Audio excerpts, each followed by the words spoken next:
The Innkeeper by Life Sketcher. Chapter 1491 OH I have looked into the causality of this incident, but it's extremely warped, said a Tao Lord, leaning over a table that showed the live image of the guidance dome, sucking in enough divine blood to operate for days of use every second. It's not just because the heavens guidance itself is interfering with all traces of karma. It's also because the guest in question reeks of too many powerful beings. On him I have discovered traces of the Artika race, of elite members of the Versailles Bank, of the Henali, some deities as well, and an undetermined number of traces whose identities cannot be discerned. Someone or something has also cast a very powerful protective spell on him, so much so that we cannot learn any personal details about the guest through prying. In fact, the only reason we can even tell that there is a powerful spell to begin with is because it revealed itself when several of our Tao Lords tried to divine his past. It appeared like a warning and disappeared as soon as we stopped investigating. Silence. A deafening silence filled the room with over 20 Tao Lords, each of them appearing increasingly solemn as time went by. This was no longer about the astronomical wealth that the Seraphim was losing each and every second, although that was painful as well. No, it was clear to them now that someone had made a move against them, yet not only did they not understand who was the one making the move, they didn't understand why, either. They had dissected the situation in every way possible. They looked at Lex as a human. If the humanoid alliance was making a move, then the move was premature. The conflict between them was still subtle, and didn't call for such a blatant offense. If this was their first move, they would only fall to a disadvantage by provoking open hostilities at a time when the angels weren't ready to lay claim to the realm.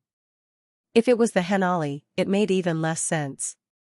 The Henali had their hands full trying to mature the origin realm and holding off other contenders for their realm.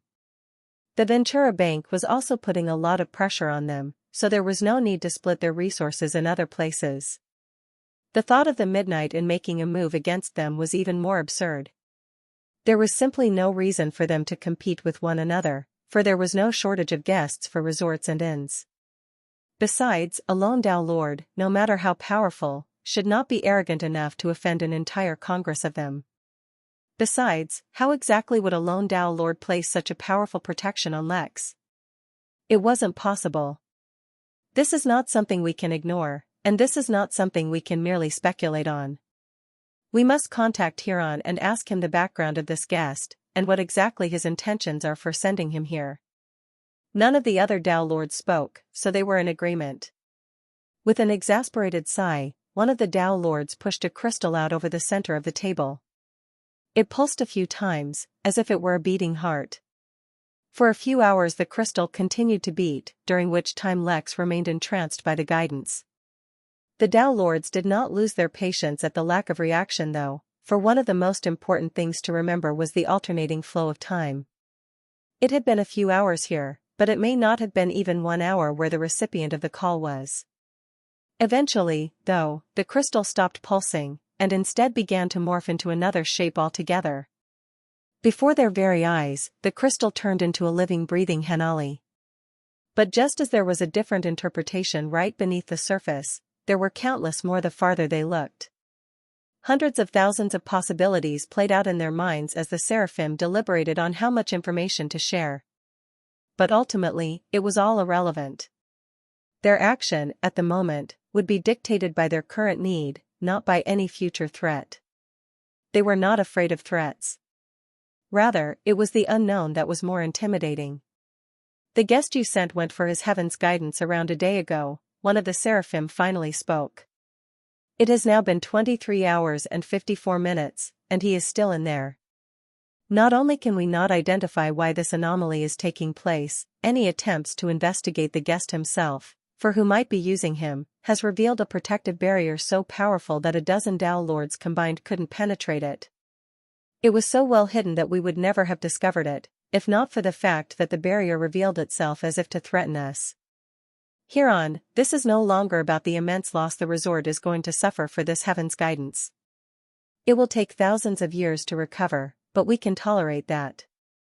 What we cannot tolerate, however, is an unknown threat blatantly mocking us. Huron frowned, which took the Seraphim by surprise. A Tao Lord shows no expression save the ones they want to show to the world, so a frown from a Tao Lord was a powerful thing. He remained silent for a few seconds before speaking. The gist of the matter is, there really is no deeper background. He is from the Midnight Inn, and the Innkeeper is his mentor. Some time ago, the Midnight Inn did the Henali a great favor, so I wanted to repay it. Yet when I was about to enter the Midnight Inn, I discovered a dangerous aura, and stayed out. Now I cannot say for certain if this has anything to do with your current predicament, for the owner of that aura is not the quiet type. If he made a move, you would not get a silent and harmless barrier. You would get an invasion that you cannot stop. Who did the aura belong to? You need not worry about anything else. Just tell us, and leave the decision of what to do to us. Huron just shrugged. It belonged to Wukong. Or probably one of his clones. Who can say, really? Now I'm saying this for the record, neither I, nor the Henali have any affiliation with Wukong, nor are we willing to get involved in any actions relating to him. Good day. Huron's crystal body shattered, leaving a room full of bewildered seraphim. Ofu Dash. Chapter 1492 Regret. Lex, woefully ignorant of the impact of actions once again, finally reached the end of his guidance. The number of total types of variables had not changed. It remained 10. Yet now, each equation, using only those 10 variables, was a combination of hundreds or thousands of individual variables. Let alone as an Earth immortal, even if he had reached the heavenly immortal realm, Lex might not have been able to tolerate the immense mental burden of so much information being processed all at once. The brimming dream lotus played its part well, easily achieving what Lex himself could never have done. Then again, as a member of the primordial origin lotus series, it only made sense for it to be incredibly formidable. One by one, all the other combinations disappeared from his mind, as if they had never existed to begin with, leaving only one, incredibly long combination that was longer than any before it. The pressure Lex had been feeling once again returned, though this was through no fault of the brimming dream lotus. Rather, it was the pressure of the vision itself. As all the colors mixed with all the intentions and all the objects and all the worlds, they finally produced two things. If Lex had the ability to think, he would have been stunned. When the vision started, a slice of cold pizza and the color golden fused together to produce a master's degree. Now, at the end, as hundreds of other variables fused, they produced a cold slice of pizza and the color golden. The vision had come full circle, while remaining devoid of all sense and pattern. Perhaps it would take the mind of a celestial immortal, or maybe even a Tao Lord to make sense of the visions. As it was, for Lex, they were nothing more than visions, at least for now. As the visions finally came to a close, the protective shield around Lex's mind slowly faded, and he once again gained the ability to think. Yet though he gained the ability to think, he did not get an opportunity to think on his visions, for something else happened. A bright light shone down onto Lex from the sky within the vision, of course, and the aura of a powerful, omniscient and omnipresent being shone down on him. You, who have received the guidance of heaven, are eligible to become my augur. Bend the knee, and accept your honor. Yeah, no thanks, Lex responded without much consideration. I already have a job, and I'm not looking for a new boss. Speaking of which, one of my old bosses took me to cultivator prison to be questioned, so that left a bad taste in my mouth. Not really fond of working for others anymore after that. Thanks for the offer though, I'll be sure to pass the word along that you're looking for help. The light continued to shine on him, almost as if it was astounded by what had happened. It seemed the light wasn't omniscient, or else it would have expected such an outcome. Lex also took the moment of silence to consider who exactly was speaking to him, and what their presence meant. Eventually, though, the vision began to fade and the light started to dim, so Lex thought it was over. Who knew that just before the vision ended, he heard the voice murmur to itself. Another Sephor brat. That caught Lex's curiosity, and he wanted to talk to the light some more, but didn't get the chance to, for the vision finally ended. The trance finally ended, and the vision was complete, but that did not mean Lex woke up. Instead, he fell into a meditative state, a necessity for he had acquired an immense amount of information simply in the form of memories, and it would take him some time to digest them all. But as this burden fell onto him, he began cycling his cultivation technique, which began strengthening his mind even more than it already was. The seraphim, meanwhile, all breathed a sigh of relief, for the guidance was finally over. They probably wouldn't resume the guidance for another decade or so while they investigated the cause of what happened. It would probably take them a few thousand years to make up the cost for what had just happened. After all, Lex had been receiving his guidance for 5 days straight. Moreover, the rate of consumption of resources was far greater than ordinary. So while in practice it seemed like he had only been receiving guidance for 5 days, he had used up the same number of resources that a century or two would have consumed. But even though the guidance was over, and Lex was no longer under heaven's protection, no one tried to interrogate him, nor did they try to blame him for causing them such a loss. It was as if there had never been any such concerns to begin with. Lex spent another 2 days meditating before he finally recovered, though the experience left him feeling more confused than anything else. He was supposed to have learnt something about karma, though now that he was awake, he felt no more knowledgeable about the subject than before. Moreover, a bright white light had called him a brat, and Lex was pretty sure the light had also insulted Lex's family. Lex opened his eyes, and froze. He was in the guidance dome, just as he remembered, and nothing had changed. Yet when he looked upon the world, everything was simultaneously the same and different. It was as if his brain had developed new neural pathways, so that he could now see more and differently than before. There was no one save him in this room, yet every inch of it was absolutely stained with the influence of incalculable beings. Every single piece of tile had a history so complex, witnessing the change of ages within the dome, let alone everything it had witnessed before. It had once been in a spatial ring. It had once been a part of a mountain. It had once been a part of an asteroid that crashed into yet another asteroid, but that was from before it assumed its current shape. The very air he breathed carried such heavy karma. It had supported the life of innumerable living beings, and witnessed great powers. The very air around him had such history it deserved great odysseys written for it. Lex looked down and saw the brimming lotus stream, and to it he saw such an immense karma of debt, one that he owed it. Lex squeezed his eyes shut for a moment, and when he reopened them the world was back to normal. It had initially taken him by surprise, but having total mastery over himself, Lex immediately realized that he had gained an ability to see karma. Of course, he could not see all karma. Rather, he had only gained the ability to see the weakest, most basic level karma that was almost entirely inconsequential. But by observing karma over a longer period of time, he would eventually learn more and more about it. Of course, he could not see all karma. Rather, he had only gained the ability to see the weakest, most basic level karma that was almost entirely inconsequential. But by observing karma over a longer period of time, he would eventually learn more and more about it. In fact, even a brief moment of observation gave him great insight. But now was not the time to lose himself in such things. He hadn't forgotten that he was in a foreign place, and though they claimed total safety, he only trusted the safety the midnight inn provided him. Lex got up and called Lakandarov, who also acted normally, as if what had happened was the most natural thing in the world. His schedule had changed, but he still had more services to take advantage of in the resort. Meanwhile, within the folklore realm, Jack was actually enjoying a rare moment of peace.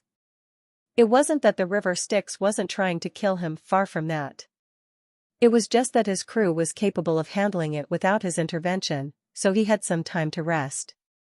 As it happened, now that his connection with Lex had been restored, Jack also gained the ability to look at karma. After all, the ability was not linked to his physical body, but rather his soul. He was a little curious about what he would see if he tried to look at the karma of his crew. They were far from normal. It was not that he was in any position to call anyone's past abnormal, rather he just wanted to know more about them so that there wouldn't be any unexpected surprises. As such, he decided to take a small sneak peek, a decision he would regret for a long time. As soon as he activated the ability, he saw not the karma of his crew, or his ship, or the accused river of death. Instead, he saw the karma of fairies, and it was putrid. From the heavens themselves, just like the many laws that governed the functions of the universe, Jack saw a putrid, brown hand, made of thousands of individual hands all clasping one another, wrapped around his own body. The hand reeked of death and decay. It reeked of sewage and bad eggs. It was every nauseating smell in existence, and it was somehow simultaneously worse as well. Chapter 1493 Purinex. The only thing more revolting than the hand itself, a fusion of all that was rotten and disgusting, was the fact that it seemed to be slowly permeating into Jack somehow, infecting everything else. Jack could see that he had other karma as well, obviously. There was karma between him and his crew members. There was karma between him and his ship. Heck, there were traces of karma between him and the numerous undead rising from the deathly waters of the river. The putrid hand was using him as a conduit to slowly infect all those other lines of karma as well, honing in on them and infecting them as well. The process was slow, and required an immense amount of time. Yet it was also steady, and would eventually infect all that it touched. Jack had to close his eyes and lean over the side of his ship to retch. It had been a long time since Lex vomited, and technically speaking Jack had never vomited at all. It was not a pleasant experience, to say the very least. He immediately deactivated the ability, but it was too late. Even with the ability turned off, even with his eyes closed, Jack could still smell the ever-present, rancid stench of decay covering his entire being. He opened his eyes, and indeed the vision had disappeared, yet the stench stayed with him. What the hell is going on? Jack asked out loud as he resisted the urge to vomit once more. He activated his fairy magic. With his fairy dust as the vessel, he channeled his intention into creating a barrier that would keep all smells away. But it didn't work. Jack tried healing his soul, but he was in perfect condition. He tried exorcising himself of any and all curses, and to his genuine surprise actually removed a few curses that the river had silently applied onto him without his knowledge. But it did nothing for the smell. This was not his own, personal karma, of that he was sure. No, this was the karma of a fairy. It was the karma that kept fairies as a forgotten race, demoted to the rank of servant or slave across the universe. What kind of tremendous power could do this to them? It surely couldn't be a Tao Lord, he was certain of that. If a single Tao Lord could influence an entire race across the universe in such a way, they would be way too powerful. But maybe a collection of Tao Lords could achieve as much. Who could say? At the moment, though, Jack didn't care about any of that. He just wanted the smell gone. Unfortunately, no matter what he tried, it was of no avail. The smell was stuck to him, and it wasn't going anywhere. Manic desperation began to fill Jack. It wasn't that he had such a weak willpower that he couldn't tolerate some smell. No, rather it was the knowledge that this smell could actually drive him insane, and through him it could drive Lex insane. Although Lex and Jack had both taken some precautions to hide their connections from one another, it was far from foolproof. Ignoring their many other connections, just the fact that they both had the same soul, even if it was split in two, meant that powerful beings might be able to connect them together. There was also their karma towards each other. Someone who was adept at reading karma could surely find a connection. Much more importantly, the hand that was surrounding Jack's body was affecting everything else that was attached to him by karma. It was only a matter of time before it reached him, and that was not something Lex wanted to see. But even in desperation, Jack did not lose his mind completely. Though he himself did not have a way to remove the smell, they were almost at the end of the river. Or, to be more specific, since the river touched every place, they had almost reached the 7 dwarf dragons. Even if this hand hadn't been created by them, Jack would be surprised if 7 Tao Lords couldn't fix his situation. "Alright guys, change of plans," Jack yelled with deep red eyes as he flew off the deck of the Jolly Rancher. "Practice is over. Now it's time to get the hell out of here and reach our destination." Even though the crew was in the midst of battle, they all sensed that something was amiss with their captain. Unfortunately, they did not have the luxury of turning and checking. They just hoped that whatever it was that had turned their usually relaxed captain into someone in a rush, it wasn't too difficult to handle. Jack also did not bother explaining. As a nascent level fairy, who had the experience and knowledge of an earth immortal and a deep understanding about various laws, Jack was much more powerful than he usually appeared. Although Jack could not directly influence laws, he knew more than sufficient ways to indirectly influence laws and his surroundings. He also knew a whole lot more about energies than before. The tiny fairy's body began to glow with a bright white light as Jack furiously flapped his wings, unleashing a tide of fairy dust, all of it quickly turning into flashes of light. Fairy dust was how fairies expressed their abilities, and it could take on all kinds of traits and abilities according to the fairy's intentions. More importantly, those traits could be transferred to anything that absorbed fairy dust. That is how he usually strengthened his ship, or stopped it from turning into gold, or crystal, or golden crystals. What Jack was summoning right now was fairy dust attuned to Purinex, a type of spiritual energy that was generally very effective in cleansing curses and ill omens. Also, while not exactly the opposite of death, it negated death energy with great effectiveness, despite not having anything to do with vitality or life itself. That was fortunate, because both of those were a lot more expensive, energy consumption-wise, for Jack to attune his fairy dust to. Chapter 1494 The Great Escape. As more and more fairy dust gathered around him, the light it was giving off became so bright that it became impossible to ignore. The horde of undead shrimp that his crew had been fighting off became distracted as well, all of them turning and hissing towards Jack. While the others responded to the light, they were responding to Purinex. Death energy was a type of energy that was created around death. The greater the death, the more of it would accumulate. On its own, death energy was not harmful to anyone or anything.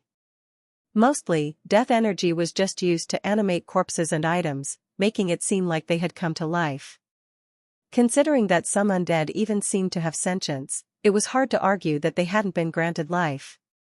Lex, and therefore Jack, maintained the opinion that without a soul, anyone or anything wasn't truly alive. It helped simplify the already too complicated universe for him. Since Purinex negated death energy, one could say it was great at killing undead, which is what drew the hostility of the numerous undead. "Return to the ship," Jack ordered as he twitched his nose. Unfortunately, even closing off his sense of smell could not keep away the pungent aroma that was haunting him. No one questioned him and immediately returned, even the usually oblivious Goldilocks. Once everyone was back aboard, Jack allowed his fairy dust to fall on them as well as the ship, allowing Purinex to permeate into them.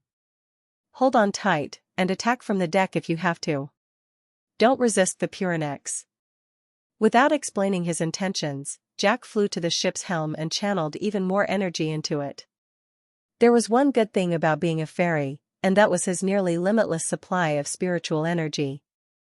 Even Lex did not have as much energy as Jack when he was in the nascent realm, so Jack spent his energy without concern.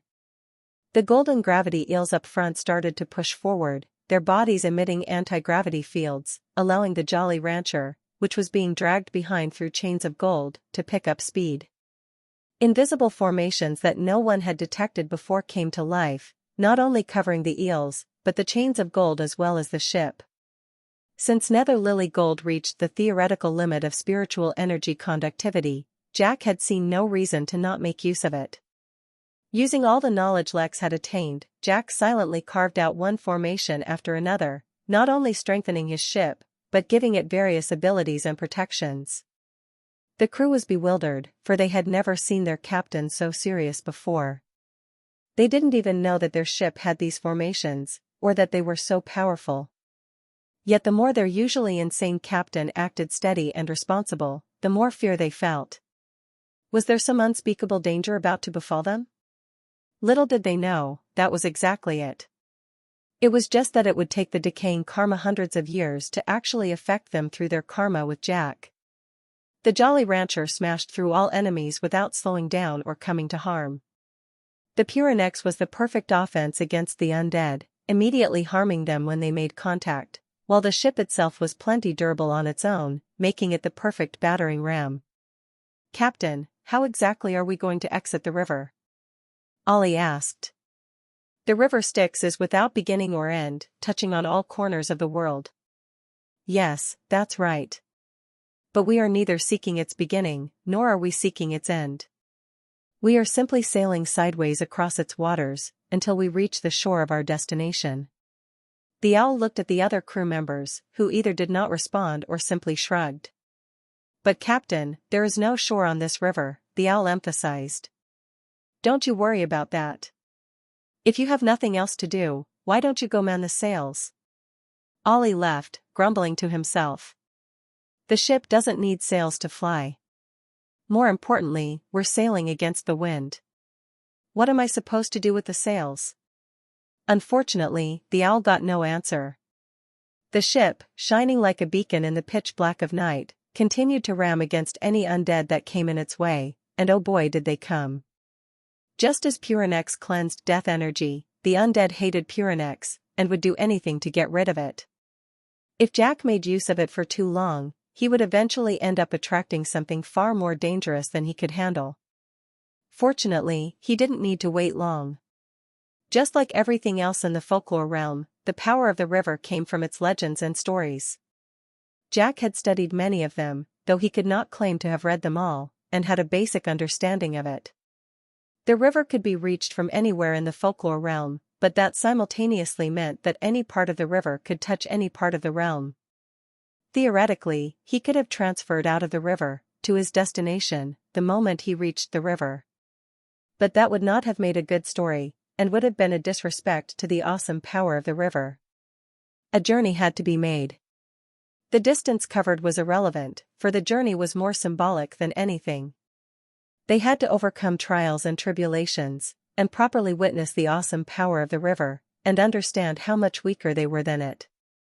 Otherwise, if they exited and claimed that crossing the river was easy, that would have directly challenged the legend of the river, and such a thing was not something they would have been able to tolerate.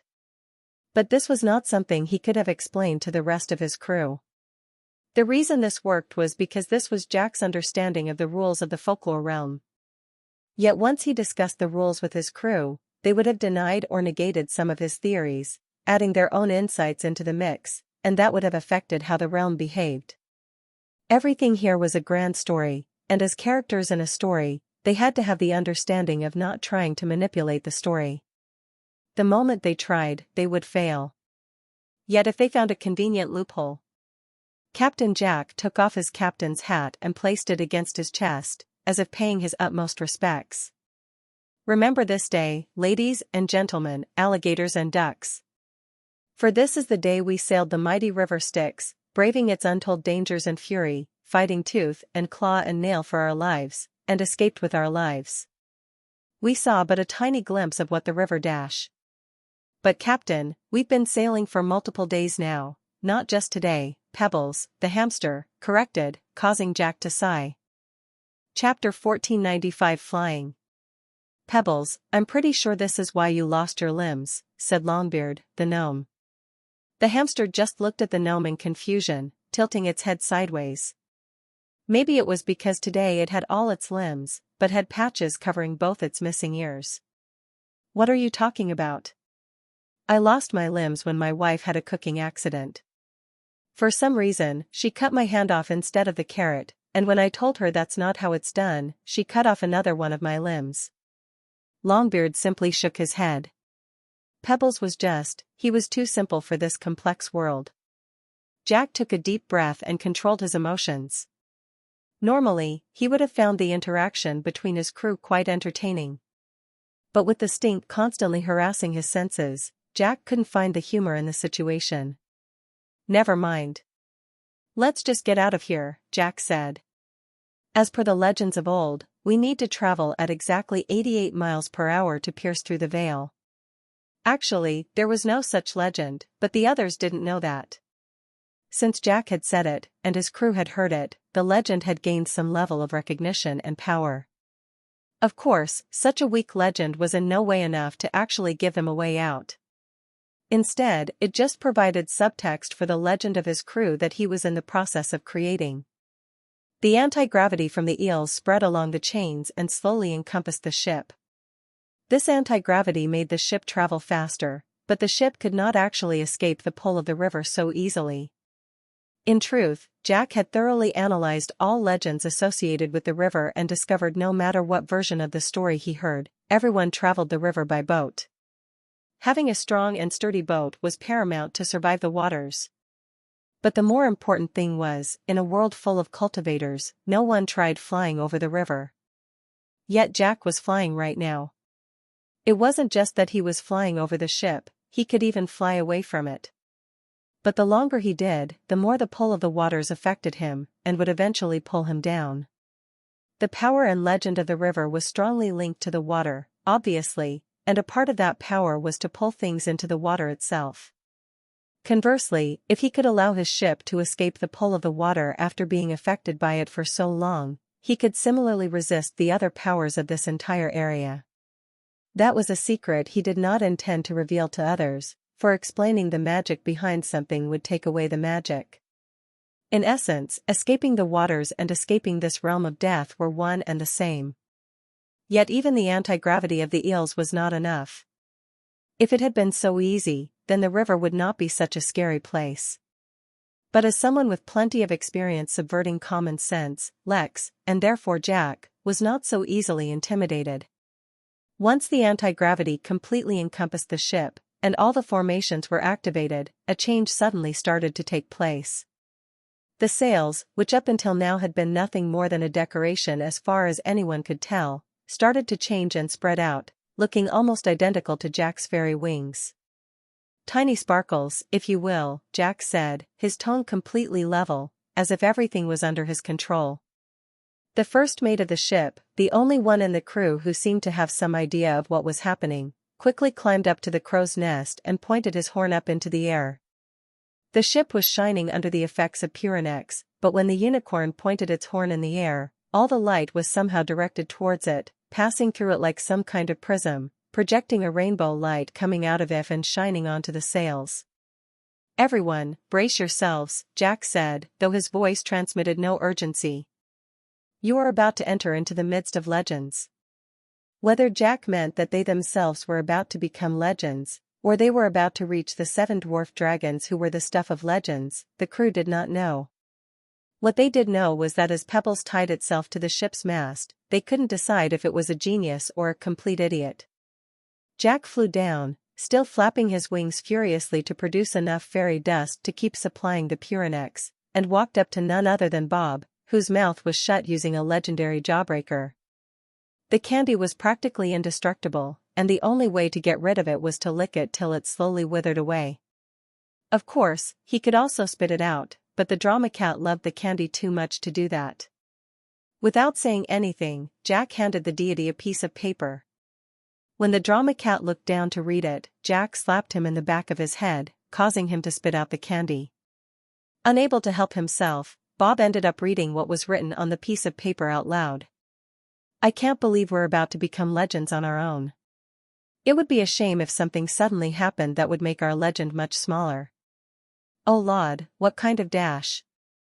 Before Bob, devourer of jawbreakers, could deviate from his script and say something to ruin things, Jack stuffed another jawbreaker into his mouth. As it happened, at that very moment, a veil tore open in the sky, right above them, and a lone figure jumped down into the waters of the river.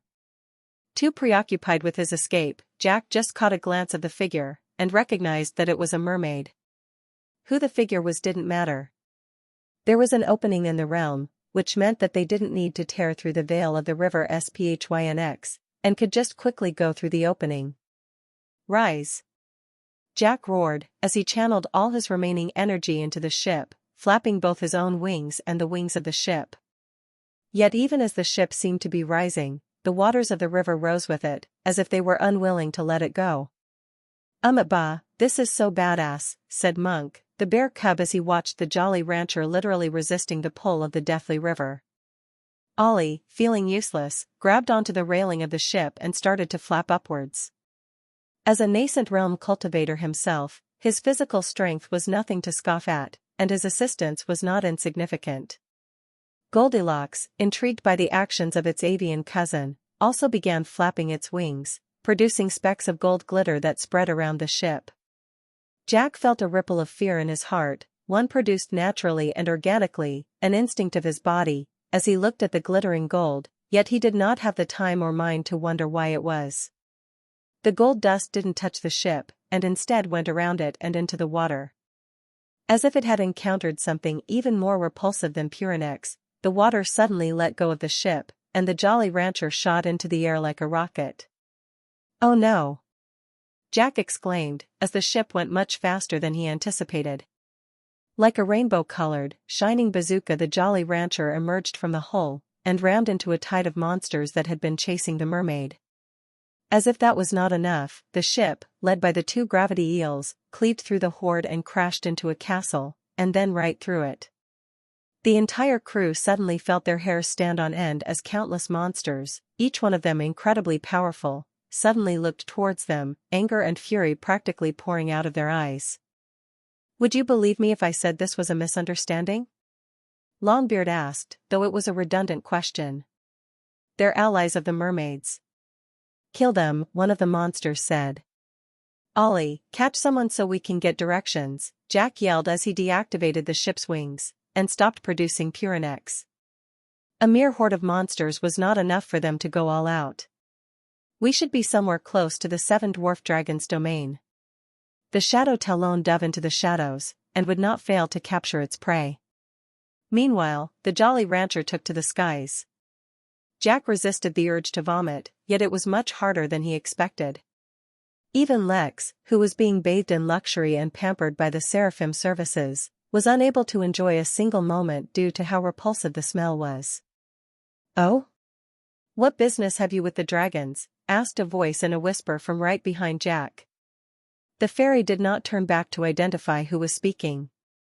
Instead, he simply answered, "I have news of an event I think they'll be very interested in participating in." Chapter 1496 Uncomfortable Eye.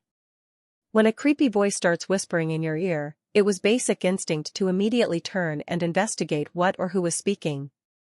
The best-case scenario was that a friend of yours was pranking, while the worst would have to be some kind of incredibly powerful monster. Or maybe it was something disgusting, though Jack couldn't imagine something more disgusting than the smell currently haunting him. In this given situation, though, Jack had the good sense not to immediately look back. One had to be incredibly careful in the cultivation world, and even more so in the folklore realm. He had heard too many horror stories, and knew well enough that the chances were high that if he turned to look, he might see something he shouldn't or wasn't qualified for. Of course, he has basic protective instincts, so he immediately wrapped his body in a protective layer of fairy dust, and then answered the strange voice's question. He was looking for the 7 dwarf dragons because he wanted their help to get to the Arctica realm, and that they would find the New Age Expo interesting. It was a win-win scenario. Or at least, that had been the case originally. "Oh? Such an altruistic soul. You want to tell the Dow Lords about an event they'll find interesting, and you want nothing in exchange, right?" Jack frowned, for the voice had suddenly turned grating. Normally, he wouldn't let just that bother him, but at the moment his tolerance was very low. "Naturally, I hope they can bring me and my crew along with them when they go. It is not an unfair request." The voice, instead of questioning him further, began to laugh demeaningly.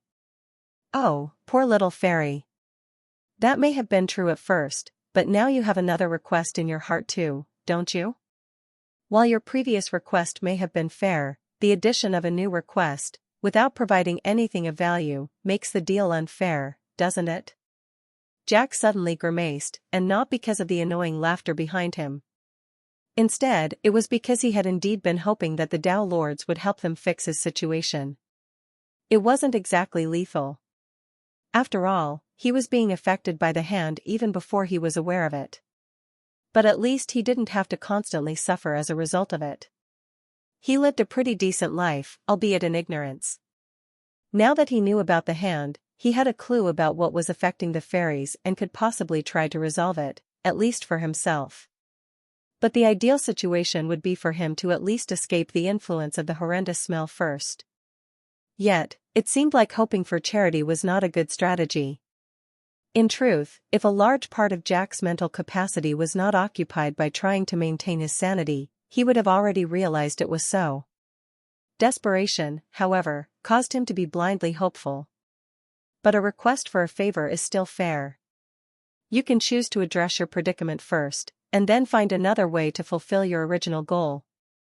Jack clicked his teeth, and thought about it for a moment. But even though he was used to achieving the impossible, it wasn't as if he could pull an impossible feat out of his pocket whenever he wished. He couldn't think of another way to get the Tao Lord's favor, nor could he think about how to get to the Artica realm himself. Technically speaking, the Tao Lords did not even need him to come and tell them about it. He was sure they already knew about it. But the legends about the 7 brothers were clear. Since they were habitual troublemakers, the other Tao Lords had specifically set restrictions against them.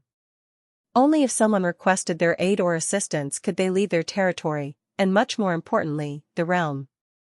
Of course, to actually restrict them was probably not so easy. It was probably more of an understanding, otherwise Jack would not have been able to find a way to reach them even if he did use the River of Death.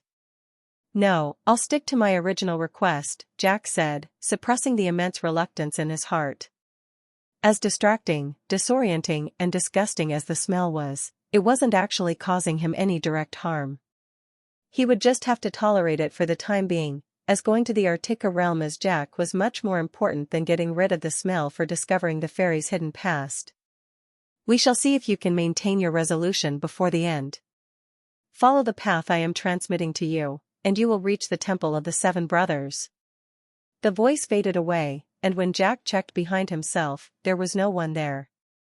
Only the information that had somehow just appeared in his mind remained as evidence that such a mysterious being had visited him in the first place. Unfortunately, it would take them several days to reach the temple. Without a solution to his smell problem, Jack was feeling even more irritable, yet he had to control himself. Tiny sparkles, change of plans. "I know how to reach our destination. Follow the path and lead us to the temple. I am going to meditate in my quarters in the meantime." Jack felt weary, not from escaping the river Styx, but from the constant torture he was being exposed to. The severity of the situation was so severe, it was only after the strange voice had forced him to give up on getting the Tao Lords to resolve his situation that he thought of the most obvious answer of all. His own cultivation technique, the one he used as Lex, was still applicable even on Jack. If he was under any kind of strain, the technique would use that to push his growth in that direction. Since he was being tortured by the smell of karma, cultivating now should give him some resistance to karma, right? If that didn't work, he was certain to get some mental resilience at least, though what he was truly hoping for was complete immunity to the smell. Chapter 1497 Uncomfortable 2. Jack closed his eyes and began to cultivate. There was a very important discovery he had made long ago. Both his bodies influenced each other, and so did their cultivations. For example, if one of his bodies gained fire immunity, then the other would also slowly begin to develop a similar trait. It probably would never reach the same extent as the original body, but reaching at least 50% of the effects should be possible over a period of time. That is why Lex was always more than happy to enhance his strength, for his fairy body had started out as incredibly frail. Now, after a long time, it was much better, but not to the standard he wanted.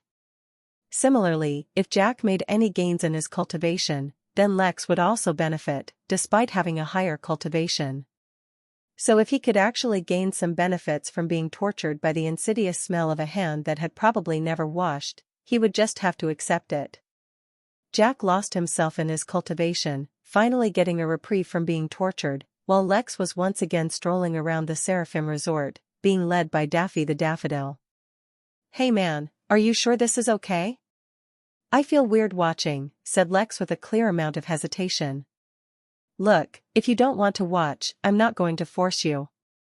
But this is entirely natural. Everybody does it, and a lot of people specifically come to the resort just to get a chance to watch.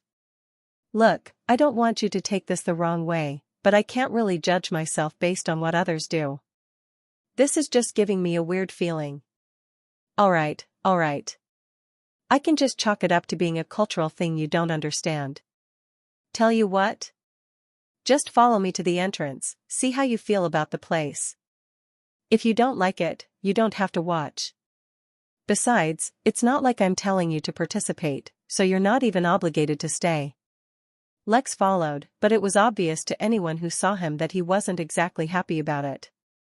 They arrived in front of a massive, festive-looking tent that reminded him of what circuses looked like in cartoons. In front of them there was a whole line of snickering guests, entering the tent impatiently. This feels so wrong, Lex muttered under his breath, but went in anyway. To no surprise to Lex, the inside of the tent was actually much larger than the outside showed. In fact, it did not even look like a tent, and instead looked like he had entered another realm. That was because, in a sense, this was another realm. A soft buzzing sound filled the air, though the source of the sound wasn't immediately obvious. Of course, Lex already knew what the source of the sound was. It was the very reason he didn't want to come here. The sound was produced by bees. Massive, fuzzy, cultivation version of bees that were actually immortals, though these bees didn't have sentience in the way other immortals did. For all intents and purposes, they were just as smart and self-aware as the bees on Earth. "Oh, it's already starting!" Daffy exclaimed. "Don't wait for me, and if you want to go back that's also fine. I'll catch you later." Daffy was too excited to wait for Lex, and hopped on over into the large open fields in front of them. As the bees sensed Daffy's presence, they emerged from a distant forest and started to casually make their way towards him. Lex was filled with doubt and hesitation. High school biology was enough to know that plants pollinated one another through the wind and through the help of insects. He had cracked his fair share of plant mating jokes when he was a teenager. But right now, he felt like his mind was being violated as he tried to decide what exactly this qualified as. One of the services that the resort provided was essentially the cultivator version of a petting zoo. The difference was that instead of tiny goats and pups and stuff, they had cute and cuddly bees, who were beloved by all. The fact that the bees produced a certain type of honey that was basically the elixir of life, capable of reviving most Earth immortals from the brink of death, and allow even heavenly immortals to recover from heavy wounds, was also a great incentive to meet them. Yet Lex could not get over the fact that the bees would also transfer pollen from one deity plant to another, and it was too much. Lex immediately shut his eyes and teleported out of the tent just before Daffy could hug his first bee. Somewhere out there, in the universe, there was a kid learning about and laughing at pollination. But here, in the Seraphim Resort, Lex was recovering from the trauma of nearly witnessing his friend pollinating with the help of the bees. One reason he was so out of it was, in fact, the smell. Although Lex could not smell whatever Jack was smelling, since both bodies had the same soul, he was also feeling the after effects of smelling it. Or maybe that nausea was just from the whole bee thing. The verdict wasn't yet out on that one. To distract himself, Lex roamed the resort, taking in its splendid views. He was talking about the resort, not the angel baddies who he had spotted once more. This time, though, they were meeting with another group of angels who were most certainly not political prisoners. In fact, on one of their wrists, Lex saw a watch very similar to the one he saw Giselle wearing once. The Eden watch which had helped her a lot back in that temple of time. Lex narrowed his eyes as countless thoughts went through his brain, and then decided to go meet them. He was very interested in Eden Corp anyway, and not just because of Giselle. Belle, his sister, also had something to do with it. Chapter 1498. I thought devils were the evil ones. The dozen Valkyries as well as the group of angels they were meeting almost immediately detected Lex the moment he started to walk towards them. Yet it wasn't as if he was sneaking up on them, so he waved his hand towards them as a greeting. His last conversation with Shireen, the leader of the Valkyries, was not the best, not that he could blame her. As someone who had been a prisoner for a very long time, and had supposedly been abandoned by her own people, it made sense that she was highly cynical and wary. In fact, the concerns that she had about the inn were actually genuine, and she was the only one who seemed to worry about them. Everyone else, as far as Lex had seen, somehow just assumed that the innkeeper had things handled. In a way, that was a good thing. It helped him avoid unnecessary trouble. It was also a bad thing, because as the actual innkeeper, his ability to handle things was nowhere near what people assumed it might be. "Hey Shireen, it's been a while. How are you doing?" Lex asked as he approached, completely nonchalant about the fact that the entire group had been silently watching him approach. He was entirely at ease, though many would have felt awkward or at least uncomfortable being stared down by a group of much more powerful women who also just happened to be incredibly attractive, not that he was paying attention to that at all. He also didn't care how their armor looked aesthetic as heck and that the air around them smelled like early spring. It has indeed been a duration of time, though if your intention was to convey that it has been a long duration, I will have to disagree. Regardless, after receiving your direct and unfiltered criticism about possibly requiring therapy and being excessively cynical, I assembled a mood among my sisters to discuss if time had truly altered our perspectives. After a review, we concluded that in many cases, we were letting our vast experience influence various conclusions we were drawing without first confirming the details of the situation. To remedy the situation, we reached out to our associates among the angels to confirm our status. Well, I wouldn't so much call it direct and unfiltered criticism. Maybe more along the lines of some constructive, friendly advice. Either way, I'm glad to see things are going well. Not exactly, said Shireen. Our status as political prisoners remains uninfluenced, and at the moment the Angels' foreign policy does not allow them any leeway to try and remedy the relationship between the seraphim. For better or worse, we are going to remain as prisoners for the foreseeable future. Well, at least you haven't been abandoned, Lex said, trying to frame things positively. Indeed, we have not. The political convenience of having us as prisoners, while they've adapted to operate without us, is such that if we successfully escape from here, the angels will have to provide new prisoners to take our place or give up the seraphim prisoners they hold. Neither is convenient, so the angels very much want to ensure that we cannot escape the resort as well. At this point, Lex really stopped trying to put a nice spin on things. These poor Valkyries really had been just abandoned. I've got to say, my impression about angels is really taking a hit. And here I always thought that the devils were the bad guys. The devils were, very much, the bad guys from a more macroscopic view. It was just that since most of them had a very good relationship with the inn, he hardly ever got to see that side of them.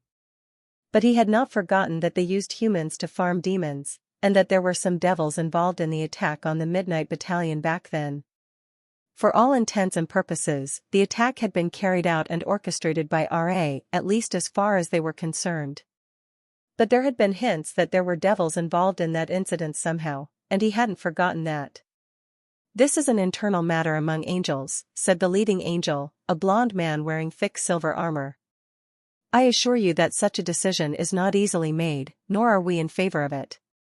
But the circumstances are such that we cannot easily do as we please. The seraphim are no threat, but there are many forces who are using the seraphim to hold us angels back in place. If we try to make waves, we will immediately find the seraphim bolstered on all sides, suppressing us heavily and costing us far more than we are paying right now. I'm sure, Lex said dismissively. The internal decisions of the angels is none of my business anyway. Shireen, I had a couple questions I wanted to ask you. Considering your vast experience both in the resort and out of it, I thought you'd be the perfect person to ask. Shireen looked towards the angels for a moment, who silently started back. Lex did not think they were secretly communicating, more like trying to guess each other's thoughts. Very well, let's talk. But I have a stipulation of my own. I require your assistance for some private matters as well. Hearken, do not do anything unbecoming of a Valkyrie, the angel said in a stern tone. It has been a long time since I spent any time among the angels. Millions of years, in fact. My memory is beginning to wane about what is and isn't becoming for a Valkyrie. Besides, I've heard that much has changed since Corp was formed. I am not so sure about what ideals the angels pursue any longer.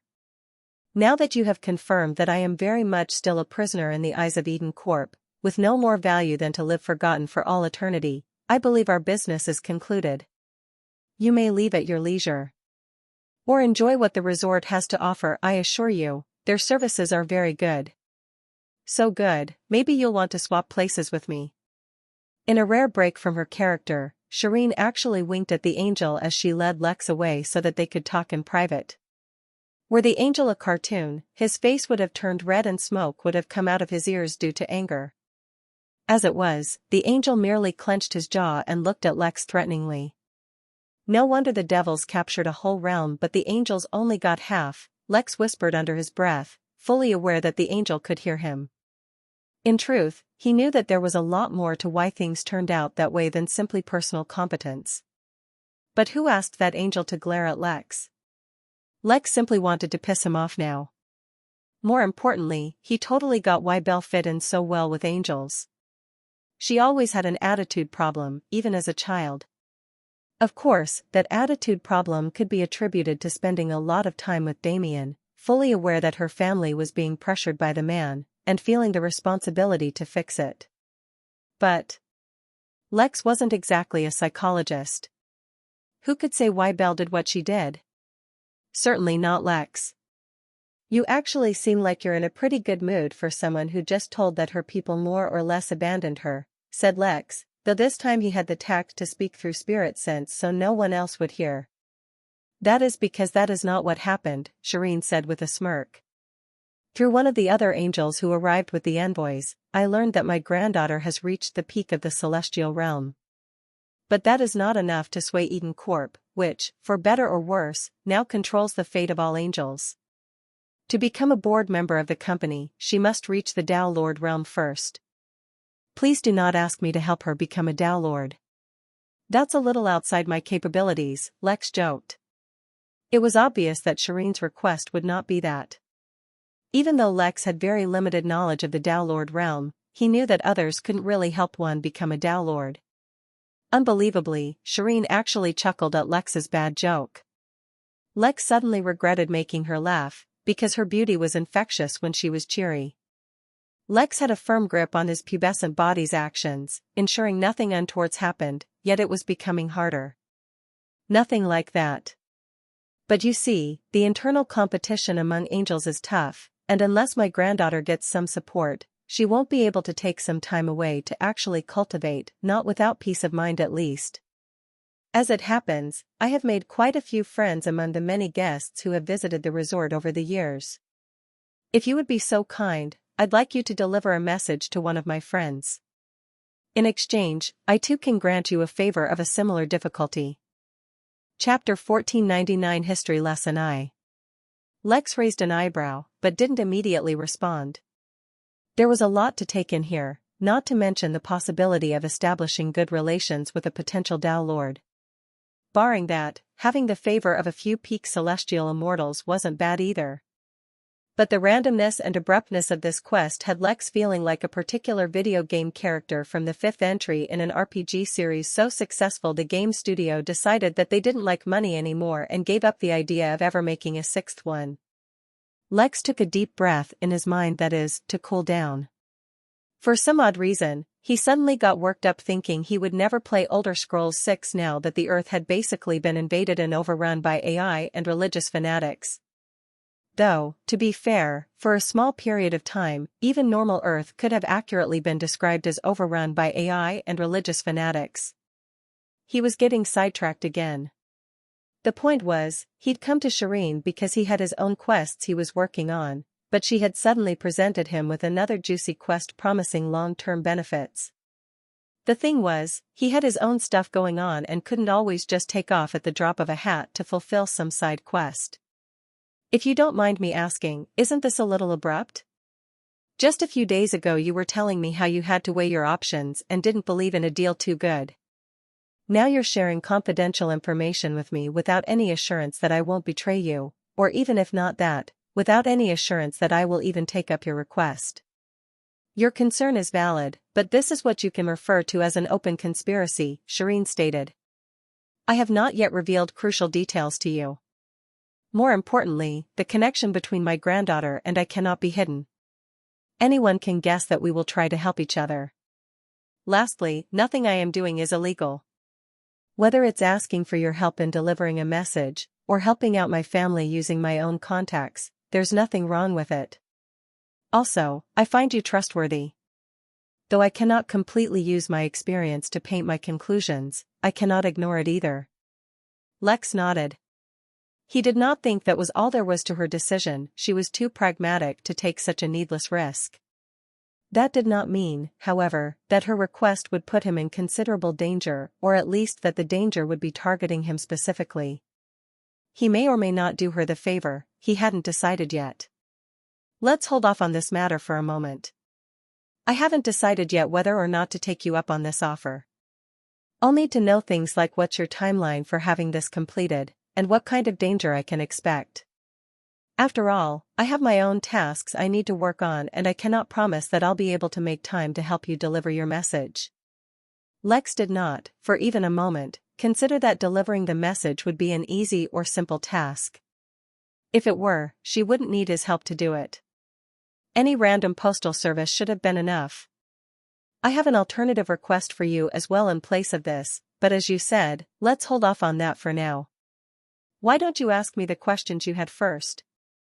Lex saw no reason to hold back, so he simply nodded. The first question I have for you is a historical one. Are you familiar with the history of fairies?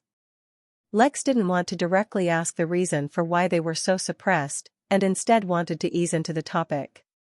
Yet even just that was enough to cause Shireen, as well as all of her Valkyrie sisters, to take on a very solemn expression. I know some, Shireen said in a hushed tone, though Lex saw no reason why she needed to suddenly lower her volume. I know enough to not pry into secrets that should be left alone. That sentence took Lex by surprise, but then upon a little consideration, it made sense. Whatever force suppressed the entire race into slavery and servitude must be incredibly powerful, probably even more powerful than the entire humanoid alliance. The problem Lex was facing was that without understanding the issue, he could not begin to work on it. But by now, he also understood that recklessly trying to obtain knowledge and information could also do more harm than good. Well, at the moment I don't know anything about it. What can you share with me? The Valkyries looked nervously at one another, as if deciding whether or not to share anything at all. Lex didn't say anything. He didn't want to force someone into an uncomfortable situation. Do you know about the history of the universe? About the phases of the universe's growth? Shireen asked. History, I don't know much, though I know a little about the universe's growth. Based on what I understand, right now our universe is in its early, developmental phase, wherein it is still growing. During this phase, new realms can still reach maturity, and the overall universe can still grow. The next phase, whatever it is, will stagnate the growth of realms, fixing the total number of mature realms. But, based on my understanding, the next phase will somehow be even more prosperous than the current one. An oversimplification, but you are more or less correct, Shireen said. I am not going to get too much into the life and development of a universe. Rather, I will address some of the history of our fledgling universe. Each phase of the universe's growth can be called an era, depending on personal preference. But each era is too long. There are hardly any beings left from the beginning of this first era. Even most of the Tao Lords alive today were all born later on. As such, even this era is considered to be divided into 3 phases. Chapter 1500 History Lesson 2. Lex paid great attention to Shireen as she spoke. It was not just her words that his attention was focused on. From her tone to expression and even body language, each of those could provide an additional hint. The name of this era is the Dawn Era, referring to the dawn of this universe. But, when looking back at this era, it is further divided into 3 periods based on the general trend of what was happening during that time, and each of these 3 periods are referred to as an age. The first age is, predictably, called the Primordial Age. It was a time when the primordials ruled, each of them directly born into the Tao realm. It was a time of chaos and confusion, and little is actually known about the Primordial Age. But, what is known about the Primordial Age is that many of the universal powers who still rule today came into being in those early days. That is also true for the Humanoid Alliance, who were, back then, one of the leading forces in the universe. But as the primordial age came to a close, and the Enlightenment age began, there was a sudden change. The reason for that is unknown to most, but the effect is known by all. The humanoid alliance suddenly lost a tremendous amount of power, and was targeted by many others. That is also when the fairies fell from grace, forever condemned to live in misery. Do you understand now? The beginning of an age was marked by the fall of the fairies. These events include secrets even Tao lords may not be aware of, and are certainly not things that we, as non-Tao beings, should concern ourselves with. Lex frowned, and took everything in. He already knew that this was not going to be an easy task, but seeing as how one of his bodies was a fairy, he wasn't going to back off. The way he saw it, there were two ways he could do things. The first was to hide his second body and keep it at a low cultivation realm, at least until his main body reached the Tao. Then his main body could begin to tackle this problem and eventually solve it. But his main body had its own fair share of issues, which brought him to his second possible solution, which is to grow his second body in strength and identify powerful allies who might want to help. The humanoid alliance had clearly been targeted, but the fact that it was still surviving spoke of its strength. Surely they would want to regrow their power, and there would be forces hard at work doing just that. They probably had a lot of allies as well. He would need to get involved with all of that. So basically, while his main body remained neutral, his second body would very much have to take a strong stance and involve itself with these powerful organizations. He hadn't decided yet which one was the better option, though fortunately he didn't need to decide immediately. After all, whichever path he took, Jack needed to become at least an Earth immortal first, so as to attain some degree of immortality, and the ability to live for a very long time. Okay then, let's move on to my second question, Lex said, dropping the topic that clearly intimidated the Valkyries. They obviously knew more than they were saying, or else they wouldn't be so afraid. Some time ago, while I was undergoing my heaven's guidance, I encountered a special kind of rare lotus. I want to purchase that lotus from the resort. Do you have any idea if they will be open to something like that? The Valkyries let out a sigh of relief, as if they were relieved that the question was not nearly as scary or potentially harmful. Your request is not unheard of. Unless the specimen that you require is something entirely unique, the resort should be open to it. After all, you do have the premium package. However, do not expect the purchase to be cheap. Anything and everything used by the resort is already top class, and for you to purchase something from them, you are setting yourself up to be taken advantage of. They won't be shy about raising the price. Is there any special procedure to go through, or can I just ask my valet for it? Your valet should be the most optimal way of setting up the transaction. Just be mentally prepared for the price they quote. They will push you to the psychological limit of what you can pay. They're very good at picking out the perfect price. Well, no one said that heaven is cheap. Linkandaroth, can you come here for a moment? As if the name triggered a special mechanism, a flight of light shone in front of Lex, and through it stepped out Linkandaroth. How may I be of assistance, dear guest? The seraphim asked politely. I wish to purchase the brimming dream lotus that I saw during my heaven's guidance. Could you contact the resort for me and find out if such a thing is possible? If it is, please find out the price for me as well. Most certainly. Please wait just a moment, I will be right back, he said, and disappeared into a flash of light. What Lex found interesting was that he sensed no use of space during his teleportation. He was using some other means to teleport around. Lex and Shireen sat in silence while they waited, for the Valkyrie wasn't really one for small talk. A few minutes later, the seraphim returned with a peculiar look on his face that Lex couldn't quite identify. Dear guest, the price for the lotus is written in this envelope. I request that you look at it, but do not share the price for confidentiality. Lex nodded and, after mentally preparing himself, reached out for the envelope and peeked in. Despite everything, the price he saw within caused his jaw to drop open. Chapter 1501 Studying You. Shireen gave an expectant nod as she saw Lex's reaction.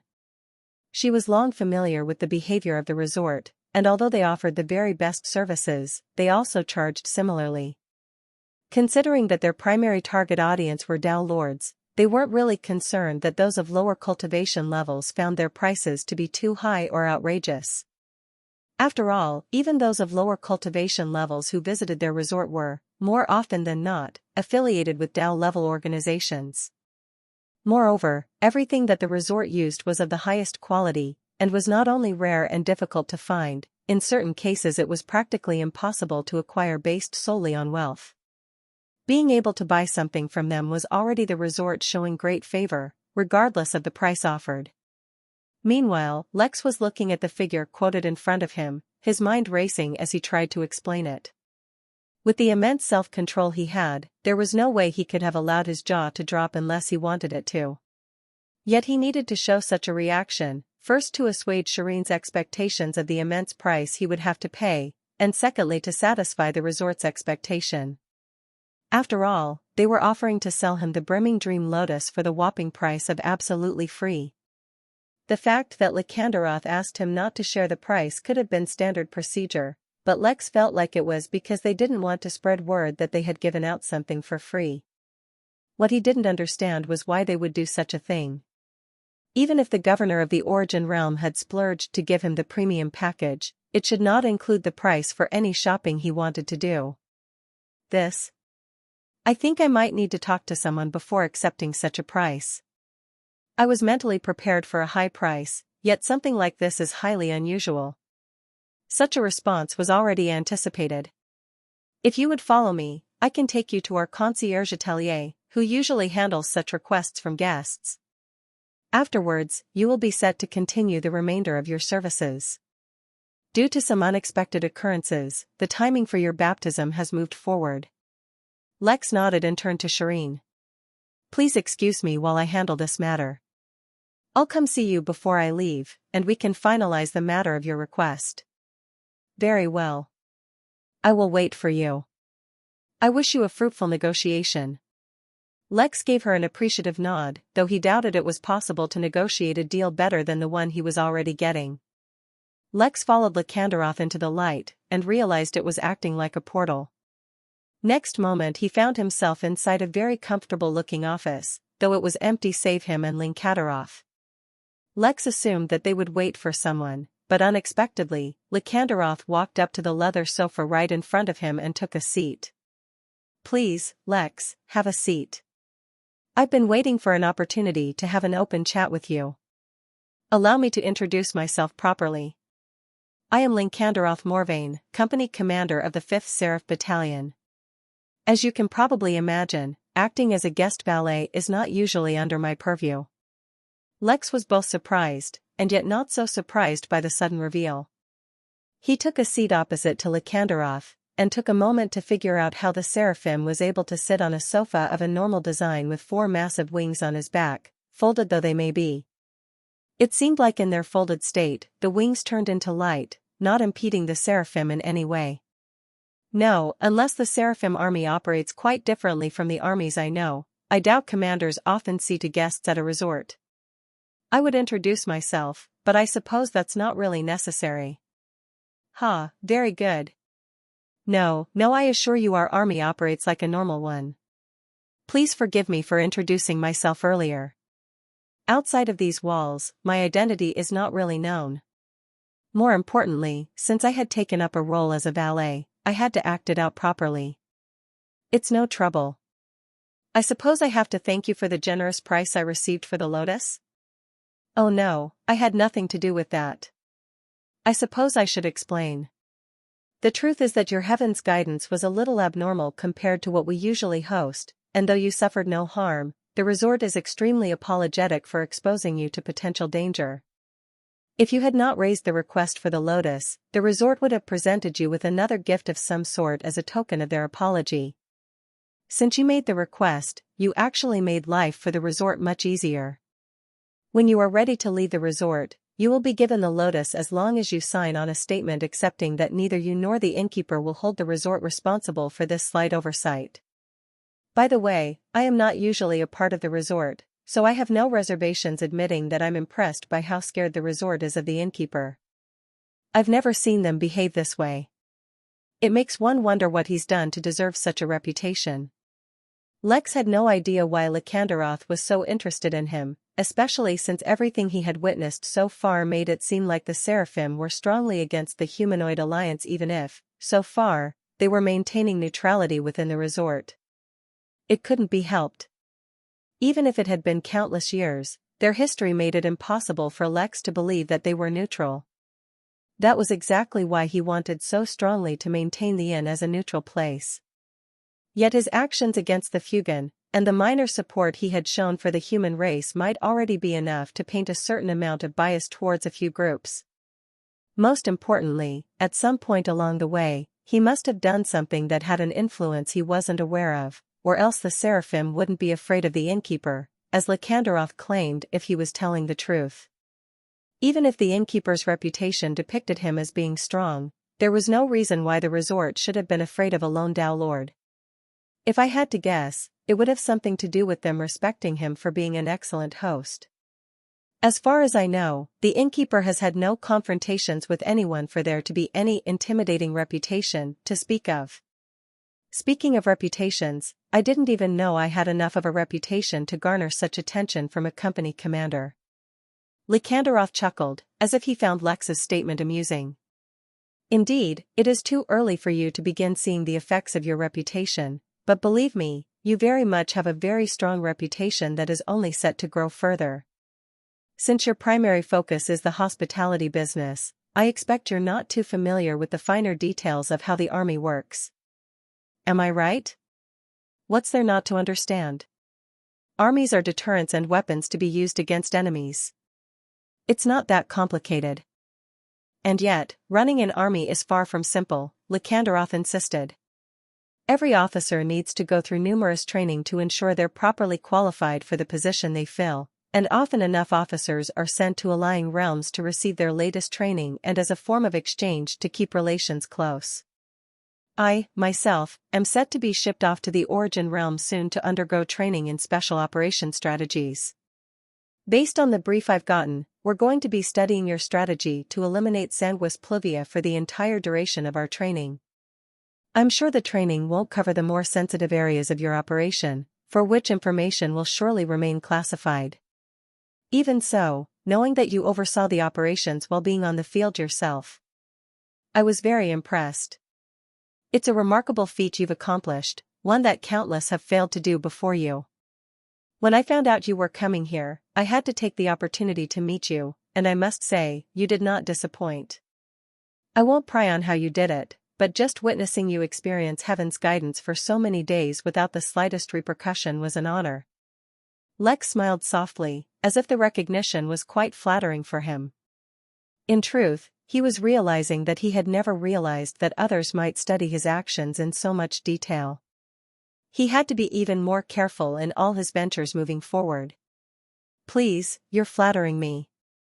In truth, I did nothing special. I was just at the right place at the right time, and I had a good team to back me up. Chapter 1502 Augur of Heaven I.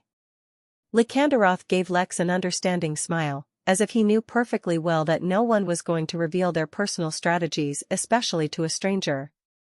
Actually, there is another reason why I wanted to meet with you as well. Seeing as how your time within the resort is limited, I won't waste any more of it with pleasantries. As I'm sure you know by now, the Seraphim employ a foreign policy of friendliness, or bearing that, neutrality. We run a resort where everyone is welcome, and like to make friends rather than enemies. Yet in this universe, it is incredibly difficult to make only friends and no enemies at all. I'm sure you are already aware of our past enmities with the angels, yet that is a conflict in the past. For a very long time, both sides have been more than content to maintain the status quo, as it were. Yet the Seraphim have another enemy, one who we cannot ignore, and cannot tolerate. It is a hate so deep that neither is content to exist while the other survives, and over the years we have done everything in our power to fight and destroy them. Unfortunately, friends are just friends, and that does not mean we can use them to fight our battles. Nor is our enemy without allies of their own, which makes the situation even more troublesome. That is why, at every opportunity we get, the Seraphim try to ally with the enemies of our most hated enemy. As it happens, Lex, I believe you fall perfectly into such a category. I'm afraid there's been some kind of misunderstanding, interrupted Lex. The Midnight Inn does not have any enemies, and despite what some of my recent actions may suggest, the Inn does not proactively act against others either. Any action I took was done so independently, and does not reflect on the Inn's stance. Oh no, I am well aware of that. I am not approaching you as a representative of the Midnight Inn, Lex Williams. I am here, talking to you, for you. One of our most hated enemies goes by the name HOA, or the Heavenly Overlords Association. I believe you personally made a threat against one of their members, and yet you live to this day, unharmed despite being a mere mortal. Lex narrowed his eyes as he recalled her. He dared not think of her name, even within the protected walls of the Seraphim Resort, for the power of a demi-Dao lord was not something he could treat lightly. She was the second daughter of R.A. he had ever met, and was the hidden boss behind Sanguis Pluvia. She was the one behind Damien, his wretched grandfather who Lex so looked forward to meeting. Lex was in perfect control of himself, emitting not the slightest hint of the killing intent he was feeling, yet Lycanderos seemed to sense it anyway. The Seraphim smiled, as if his purpose had been accomplished already.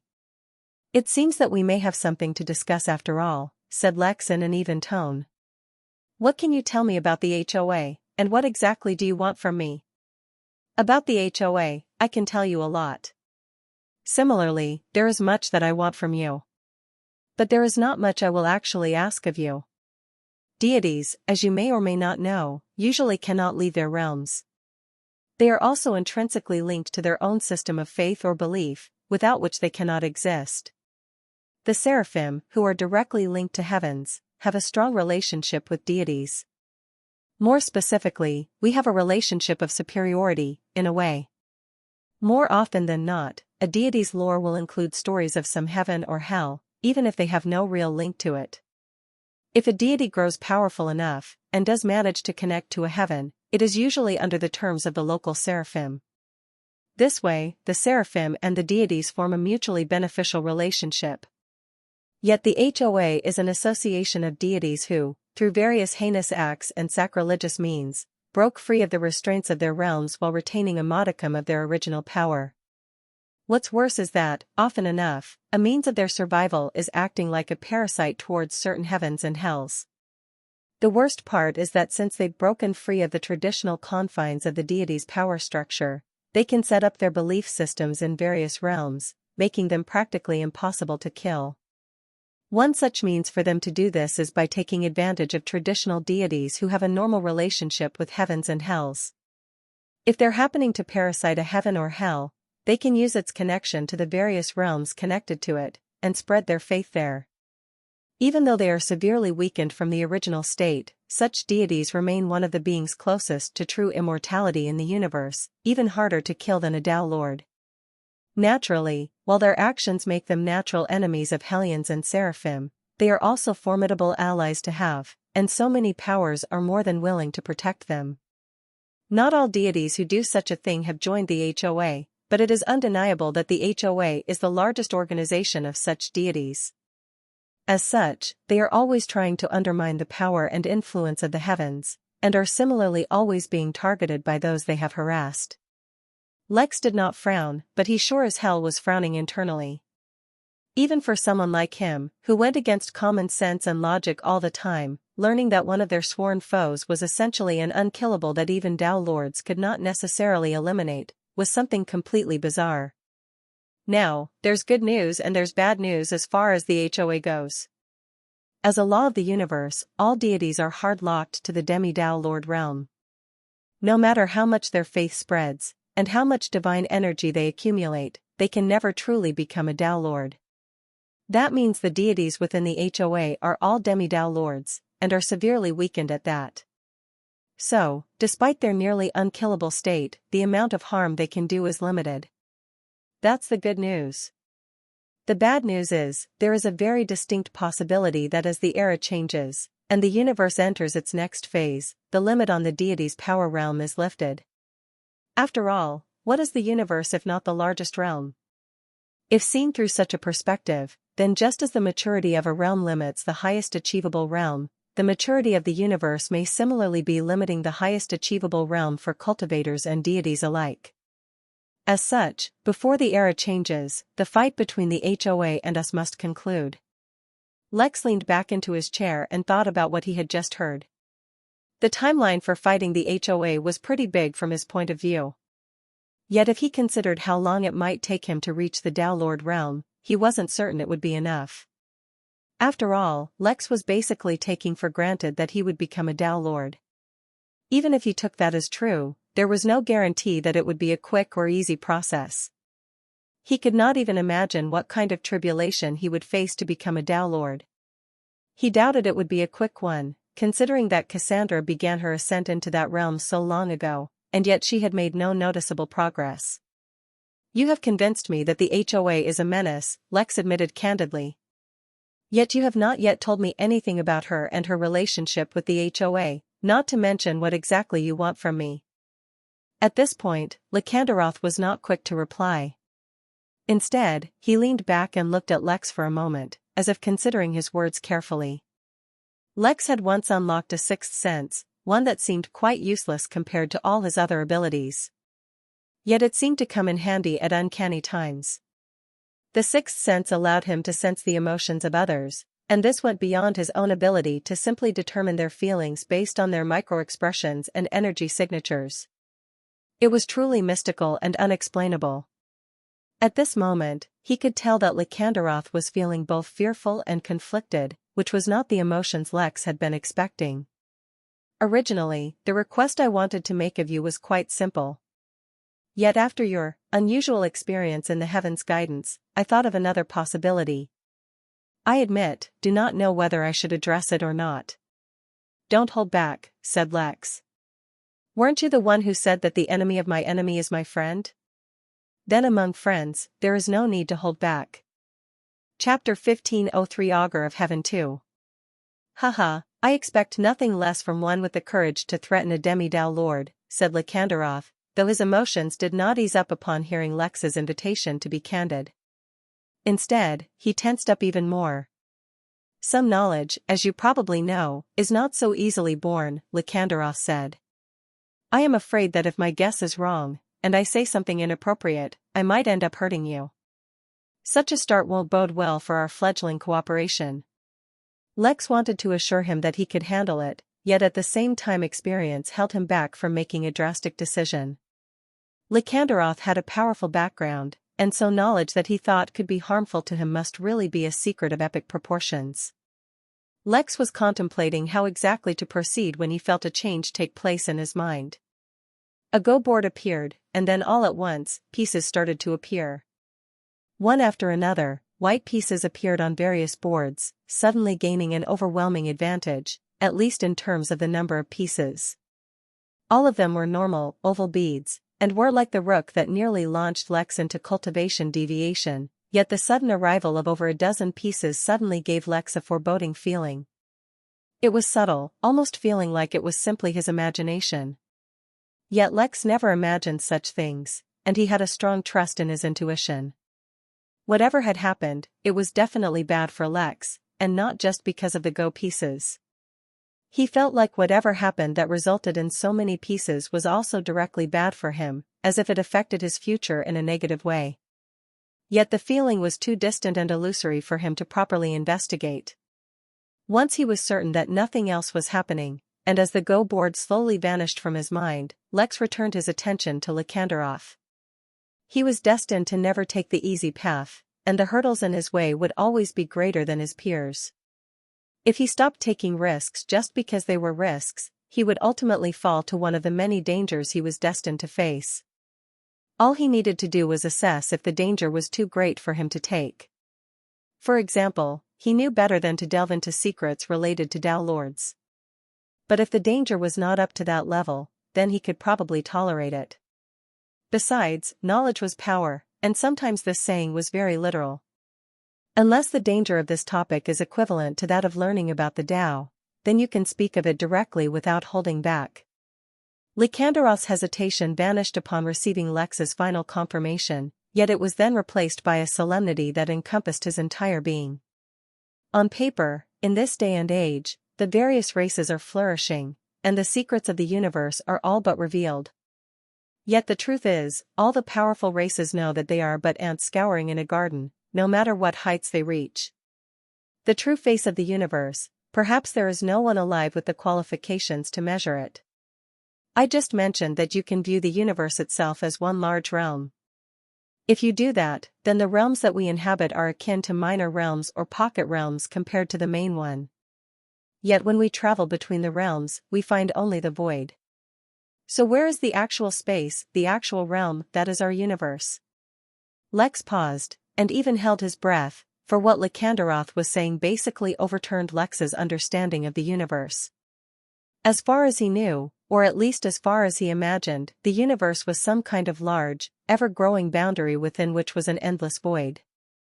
The void, just as its name depicted, lacked all concepts of space, though it could not escape the concept of time. Yet within that void, there were also countless minor and major realms, within which existed all life. Technically speaking, even the void contained the void dwellers, so it was not devoid of life. But generally it was his understanding that the majority of life in the universe existed within those small bastions of safety and security within the endless void known as realms. Yet if he looked at the universe itself as the largest realm, and all existing realms within it as minor realms of various sizes, then where was all that space? The universe, infinitely vast, capable of holding countless major realms bigger than the origin realm, was not actually empty? If that was the case then the primordials, who were the beings born in the first realm at the birth of the universe, up until now considered the most powerful beings to have been born, what even was their worth when compared to whatever was born in the space of the actual universe itself? For a moment, Lex was too stunned to respond. Yet a moment is all such a revelation was able to arrest his attention. Even if what Lycanderoth was claiming was true, he had no reason to believe that it somehow overturned his understanding of the universe. His sources of information were more than just a few random books or scrolls. His system, Mary, and the countless other beings he had met who held tremendous power had constantly supported his current understanding of the universe, whether through their words or actions. Seeing how quickly Lex recovered, Lycanderoth couldn't help but feel impressed.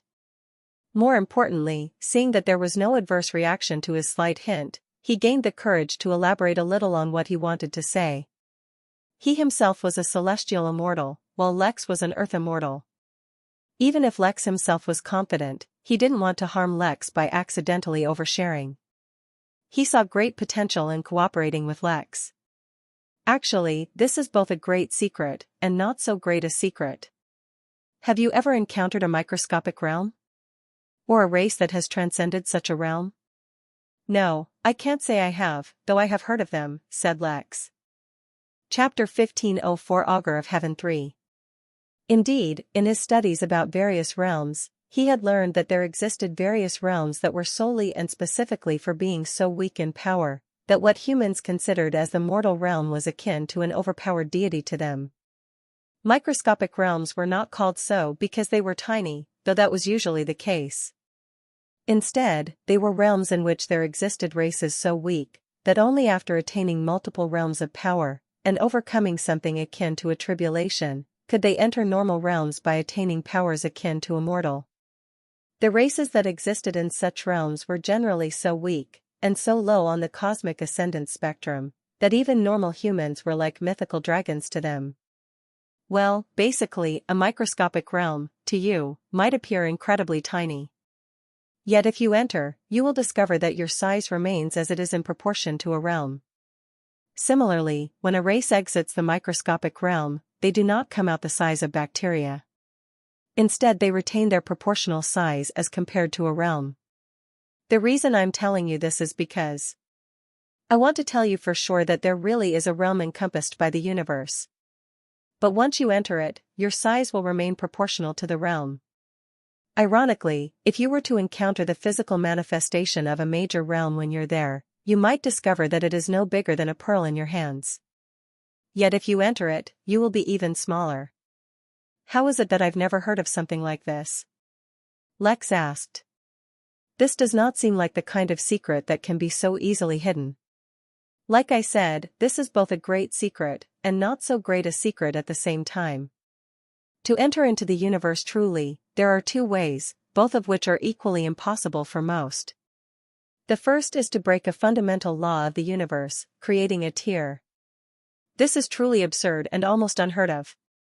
That's like trying to break the tribulation one encounters while crossing a major realm. It is fundamentally impossible. The second way, and just as impossible, is to get the recognition of heaven. Now, I don't know exactly what it means to get the recognition of heaven, if it can be any heaven, or if heaven in this case is even referring to the heavens as we know them. But what I have heard is that anyone who completes a heaven's guidance receives an opportunity to become an augur of heaven, and thereby gain access to the universe. Linkadaros said a lot unsaid, yet it was easy enough to understand. He was asking if Lex received such an opportunity. No wonder he was feeling so hesitant in asking Lex about this. It was highly inappropriate to ask someone such personal questions, especially about their cultivation. Oh yeah, there really was someone asking me to kneel and become an augur at the end of my guidance, Lex confirmed. I thought it was some kind of job offer, and seeing as how I am quite content with my current employment, I turned it down. Not to mention, I'm not a huge fan of kneeling in front of others. Likandaroth was visibly stunned, his jaw hanging open and his usually silky, golden hair rising up into the sky as if he had been electrocuted. He held his finger up to point at Lex, yet even his finger was crooked, for he couldn't find it in himself to actually point at him. How could you turn it down? Didn't you at least ask what it was for? Didn't you feel the tremendous opportunity in front of you? Surely anyone's natural instincts would yearn for the true universe. Lex simply shrugged. I didn't feel anything particularly special. You have not explained to me why any of this is relevant. You said you wanted to ask another thing of me. Are you saying that a way to combat the HOA lies in the true universe? Yes, and more than just that. Once you enter the true universe, many impossibilities become a possibility. Unfortunately, that is both a boon and a curse, which is why Dao Lords also refrain from going there. Lex suddenly felt a suffocating feeling, as if the pressure of the universe was bearing down on him, and he knew that he had reached his limit. He immediately created a barrier around himself, isolating himself from Likandaroth's words lest that hear something more. The little he had learned already gave him plenty of food for thought, though he was not surprised that the universe held more secrets than he could imagine. How many more secrets would he learn over the years? How many truths would he learn? It was actually kind of exciting, if only the topic of conversation wasn't about her and what he could do to kill her. Let's put the matter of being an augur aside, he said once Likandaroth stopped speaking and he lowered the barrier. I already rejected it, and I doubt it would have come without its own set of responsibilities and limitations. What exactly do you want from me, and how can you help me get my revenge? As much as I would like to join the Seraphim's crusade against the HOA, I have my own responsibilities that I need to take care of. Likandaroth sighed, as if he was the one who had lost an amazing opportunity, not Lex. But he knew how to restrain himself, so he quickly got to the matter at hand.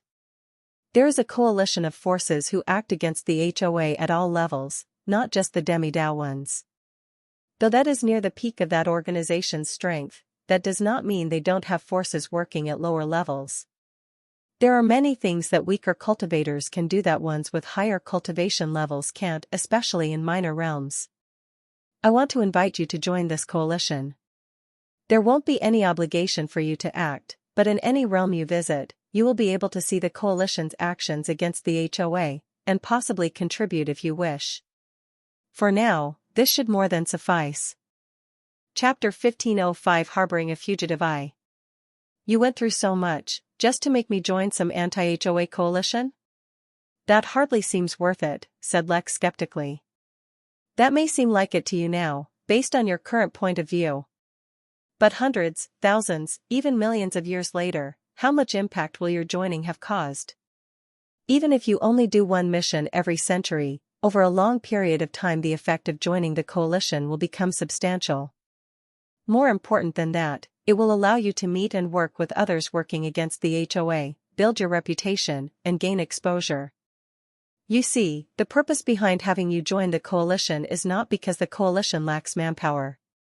Rather, it is to allow you to gain a deeper understanding of the HOA so that when your realm rises, and you are ready or wish to make a more sizable attack against them, you will have the knowledge and tools you require.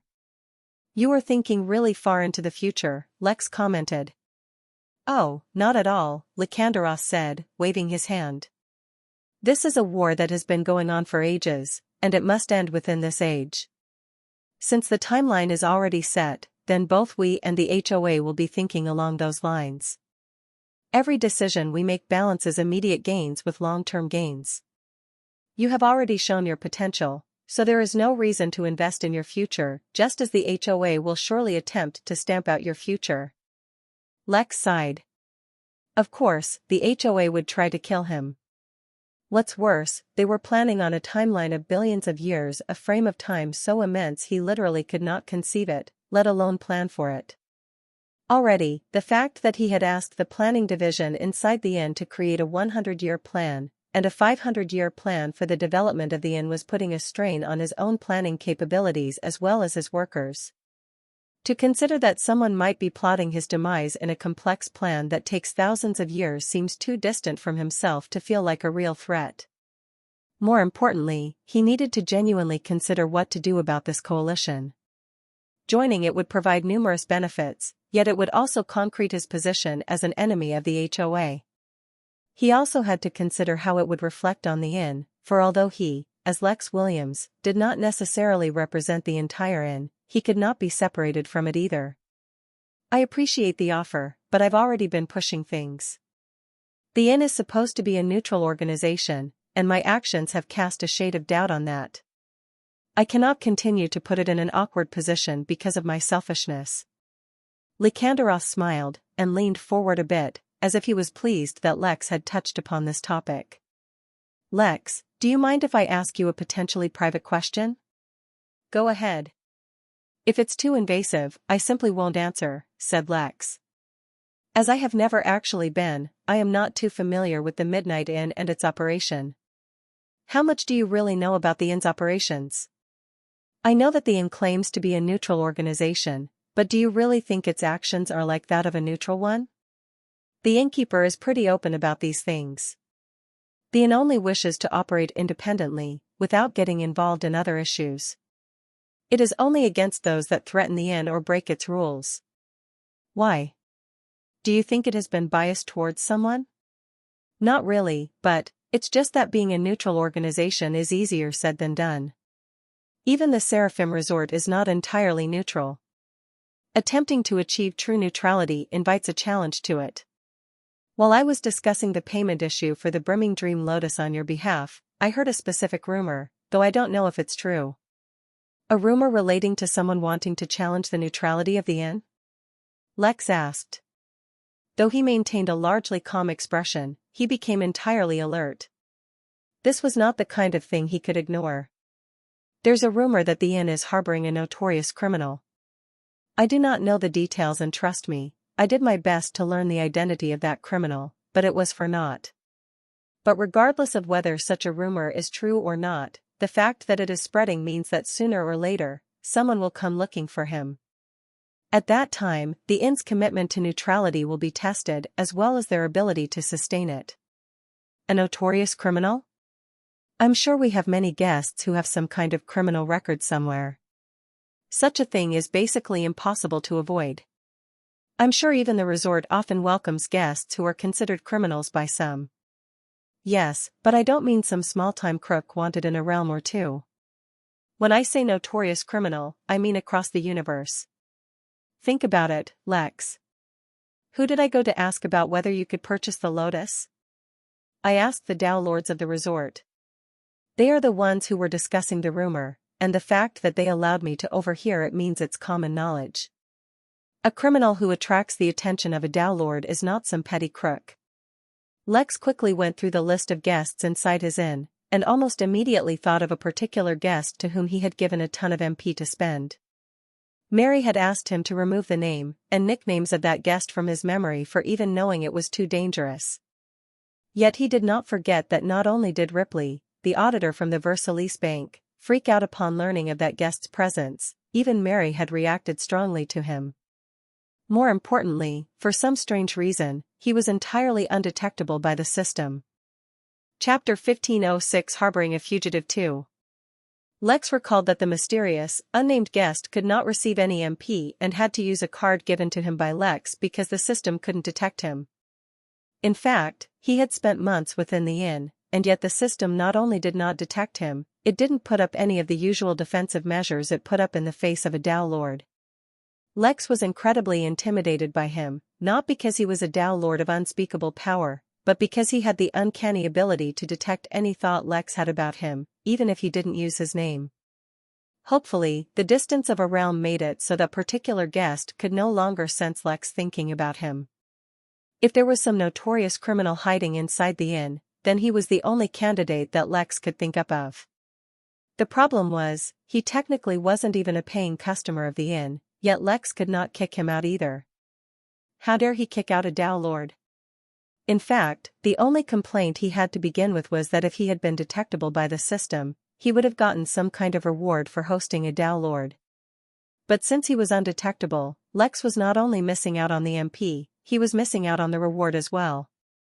Now though, if that guest really was some kind of criminal, and word about his presence at the inn had spread, then it really might attract a kind of trouble that Lex really wasn't ready to face.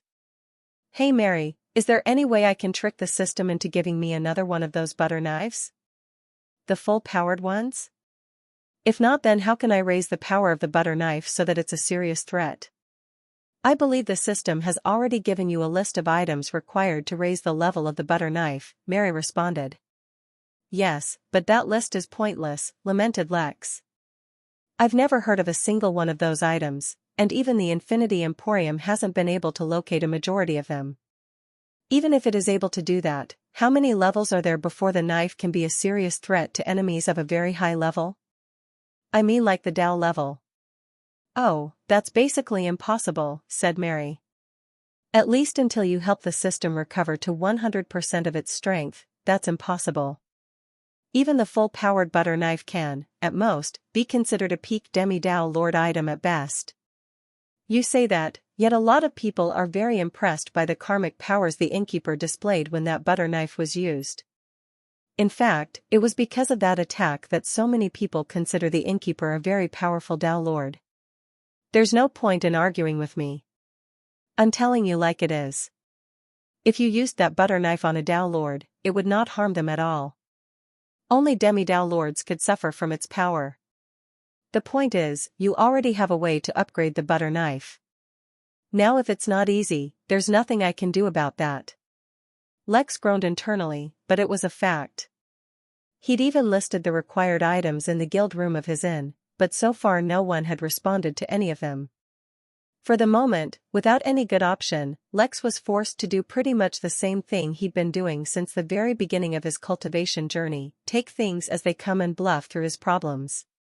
"Well, as long as a guest does not break a rule of the inn will not turn anyone away," said Lex to Lekandarov.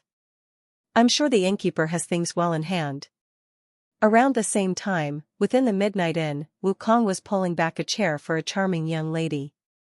Brandon finally compromised, and stopped pestering Wukong about going on a blind date with someone from his family.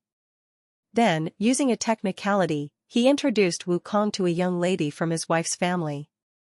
Since they weren't blood relatives, he technically hadn't lied. "My sincerest apologies for putting you through this," Wukong said politely. At the moment he had taken on the appearance of a human with a blonde beard, instead of the monkey appearance he usually preferred. Naturally, since he was going on a date with a human, he too had to appear as a human. Not at all. Uncle Brandon is super friendly, so when he recommended someone for a blind date, I knew he'd have good taste. I just didn't expect his friend to be. The girl looked at Wukong, and then just blushed instead of completing her sentence. Wukong chuckled appreciatively. "Please, take a look at the menu and order something. I just need to freshen up for a moment." The girl nodded, not even questioning why a cultivator would need to go to the restroom. Wukong hurried to the restroom and locked the door. His reflection in the mirror looked like his monkey form, in full armor, holding his spear. "Don't give me that look."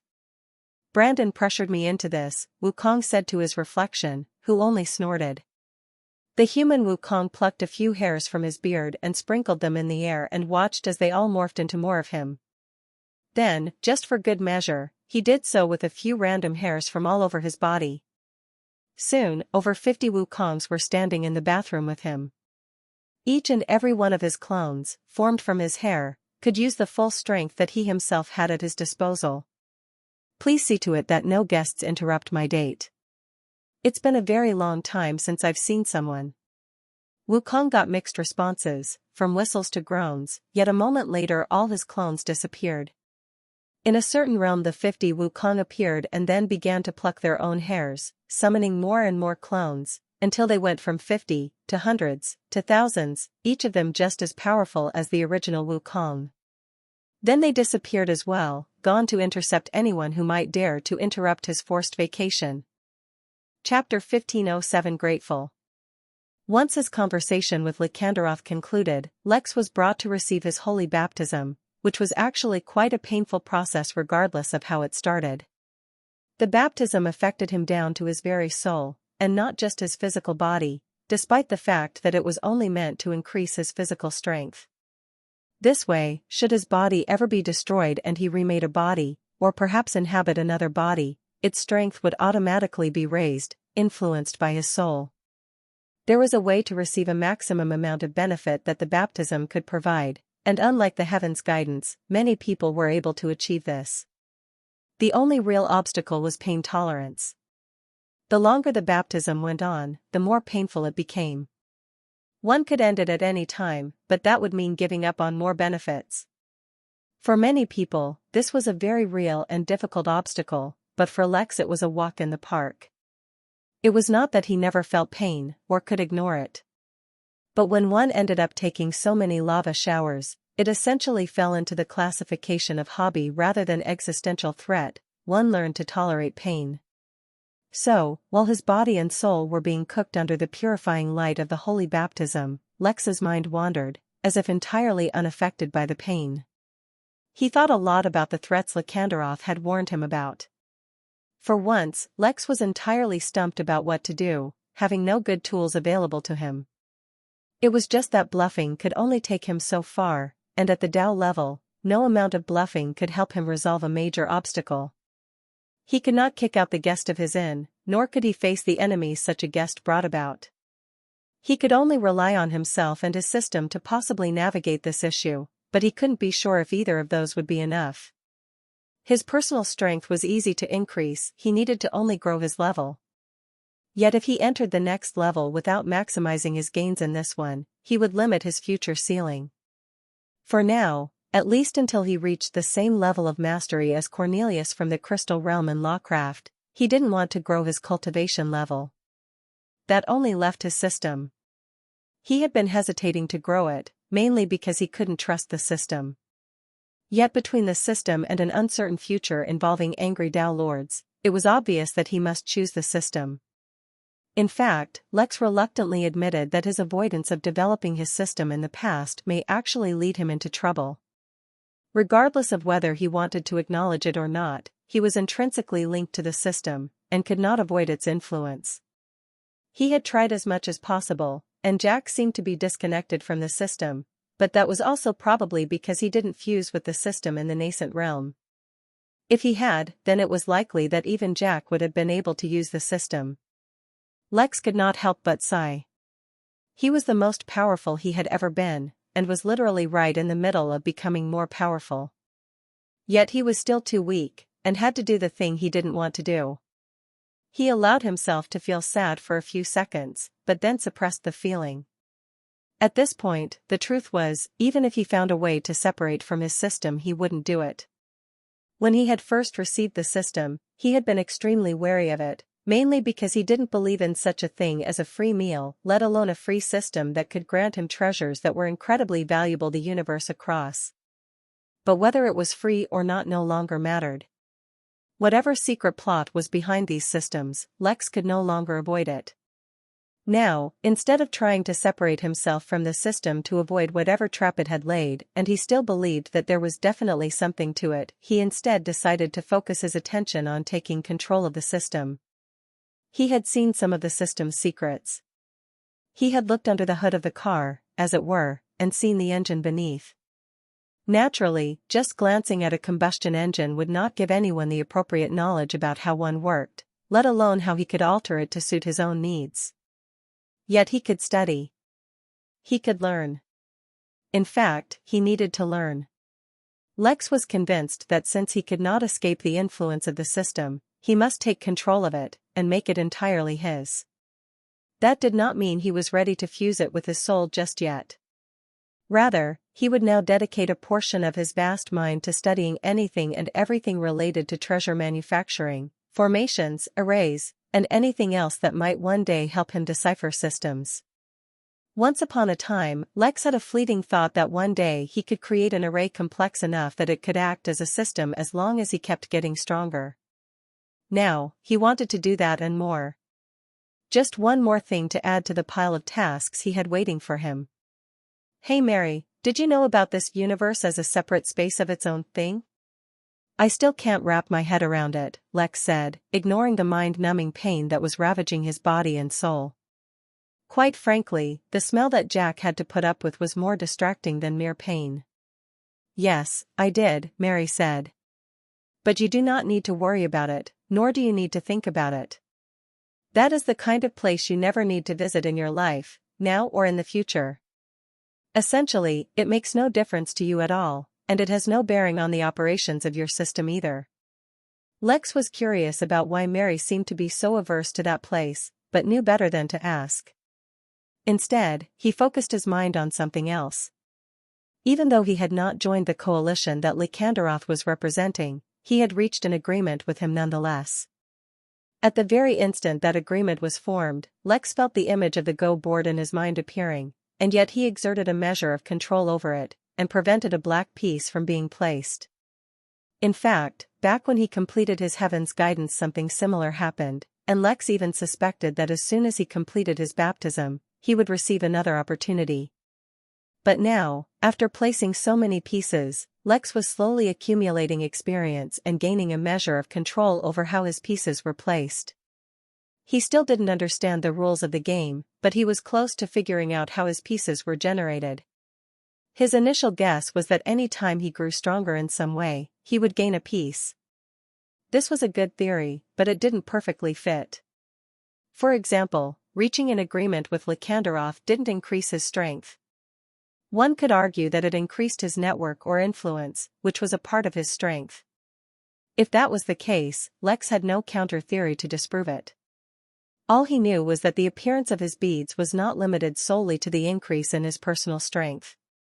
To test the theory of expanding his connections and network, he had spent more time with Daffy, as well as the Valkyries, but so far it hadn't resulted in any beads. Maybe if he formed an agreement with them, a bead might form. He was also experimenting on how and when he could place those beads. He'd learned that even if he refrained a bead from being placed on the board, he would not lose it. Yet that did not mean he could place it on the board whenever he wanted. He had to wait for the board to appear in his mind on its own to be able to place a bead. He hadn't yet placed any, so he wasn't sure if he could place multiple in one go, but that wasn't what he was experimenting with at the moment. What he wanted to see was if he could fuse the beads together to form something similar to the rook he had experienced before. Or, he wanted enough beads to completely surround some of the white ones. He wanted to see what would happen. This game, whatever it was, had very real consequences, so he wanted to understand it as quickly as possible and overcome it. If it was a game, he wanted to win. Lex kept his eyes closed and allowed his thoughts to continuously wander, unaware that he was secretly being watched by numerous figures. They just wanted to ensure that there was not another repeat of the accident that happened with Heaven's Guidance. As long as Lex received a normal baptism and moved on, they would be extremely grateful. Chapter 1508 Too Strong. When the pain of the baptism finally subsided, Lex sighed. Those observing him thought he sighed in relief, finally free of the pain. Yet in truth, he was sighing because it was rare to find time to just sit and think for a while. Now, he couldn't say life was exactly perfect, but it was going swimmingly well before Lekanderov told him about harboring a fugitive. That had been troubling him, and Lex had really been thinking hard about what to do since then. The best practical plan he could come up with was to return to the inn and immediately complete some quests and hope for a decent reward. But hoping that he would get a reward that would help him counter a Tao Lord was just wishful thinking, and he knew it. He could hope that closing the inn would keep the Tao Lords from finding him, but that was escapism and not a real plan. Unless he planned on keeping the inn closed till he became a Tao Lord, that wasn't an option. Considering he had no idea when he would reach such a realm, and probably couldn't keep the inn closed for so long, that was not a practical plan. Of course, he could just do nothing. Or he could ask for help from the governor. Or, and this was somehow the craziest of his plans, he could go and confront that mysterious guest. Confrontation did not mean asking the Tao Lord to leave, but getting an understanding of the situation of that guest. It seemed like, despite his best efforts, the innkeeper had to make a return. Sure, Lex could just choose to ignore the situation and hope it goes away, but he had suffered enough from not being proactive. Any concern at all relating to Tao beings was not something he could afford to take lightly. Slowly, as he was not used to his newfound strength yet, Lex got up. As easy as it might be, though most would not consider excruciating pain the likes of which even immortals could not tolerate easy, Lex's physical strength had broken through a threshold. He was well beyond what an earth immortal should be capable of, and that included for very powerful races such as dragons. Although, admittedly, physical strength was the least of a heavenly immortal's abilities, Lex was now very thoroughly their equal in that regard. He could feel the difference because he could feel the laws of the universe crushing against his skin, as if they were physical objects floating all around him. That was because every bat of his eye, every swing of his arm carried the potential to trigger a massive change in laws. The sudden difference in strength was so great that Lex actually lost control of domination, letting some of his aura leak. A layman might wonder what enhanced strength had to do with aura. The reality of it was that he was so strong, his very presence radiated a certain pressure. The sudden difference in strength was so great that Lex actually lost control of domination, letting some of his aura leak. A layman might wonder what enhanced strength had to do with aura. The reality of it was that he was so strong, his very presence radiated a certain pressure. It existed all around him, and could be felt by those who approached him, much like gravity could be easily felt the closer one approached a celestial body. As he was, if Lex stood in front of a mortal human, they would instantly be pulverized into a meat patty. It had been a long time since Lex lost mastery of his body, but it couldn't be helped. Some changes actually required a long time to get used to. Lex recalled back when he held the first Midnight Games, there was an earth immortal beast from Nibiru who had spent thousands of years sleeping because he couldn't control his strength. Any casual move he made would cause space to rupture around the plant, causing untold devastation. It was only after Nibiru started to rise in star level that the beast, a sloth that went by the name Golden Hair, could finally stay awake. "It seems your baptism was very fruitful," said Lekanderov as he walked up to Lex. "Worry not. A loss of control is a common phenomenon experienced by those who undergo a full baptism. If you would be so kind as to follow me, I will escort you to the revival garden, where you will be able to quickly master your new strength." Instead of nodding, or walking behind Lekanderov, Lex flew a foot above ground and followed Lekanderov while flying. At the moment, he couldn't even trust his own ability to walk. In fact, Lex did not even trust his own voice right now. He had a feeling that his strength had transcended the realm of his understanding, and it would take some getting used to before he fully knew what it meant to have the strength of a heavenly immortal. The revival garden, despite sounding like it should be some kind of clinic, was actually a place designed to help cultivators get used to their strength after a baptism. In essence, the garden would quickly return to its former state after suffering any harm, so its occupants did not need to be concerned. Moreover, there was a soft moonlight being shone down onto the garden that put whoever it was touching into a state of artificial enlightenment. While not as strong as a real enlightenment, it sped up comprehension well enough. Lycanderoth brought him to the entrance of the garden, but did not follow in as it was an entirely enclosed space. After entering the garden, Lex saw a golden, partially see-through blob of jelly which he was supposed to enter. The jelly would resist his strength and help him regulate his power. Feeling like the garden was a safe space, he slowly lowered himself back onto the ground, and then extended his leg forward to take a step towards the jelly.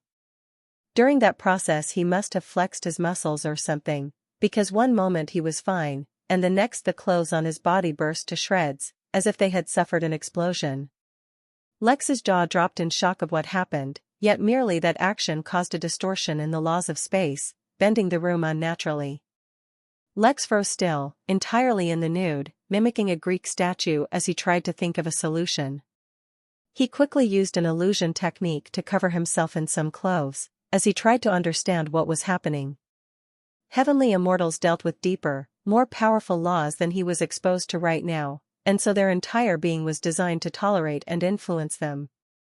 It seemed that since his strength was so great, and his personal energy affinity was for laws, his body was directly influencing laws, bypassing his tenet. Now, he already knew that using brute strength could influence laws. But he had always done it indirectly, by causing a change that would result in laws being affected.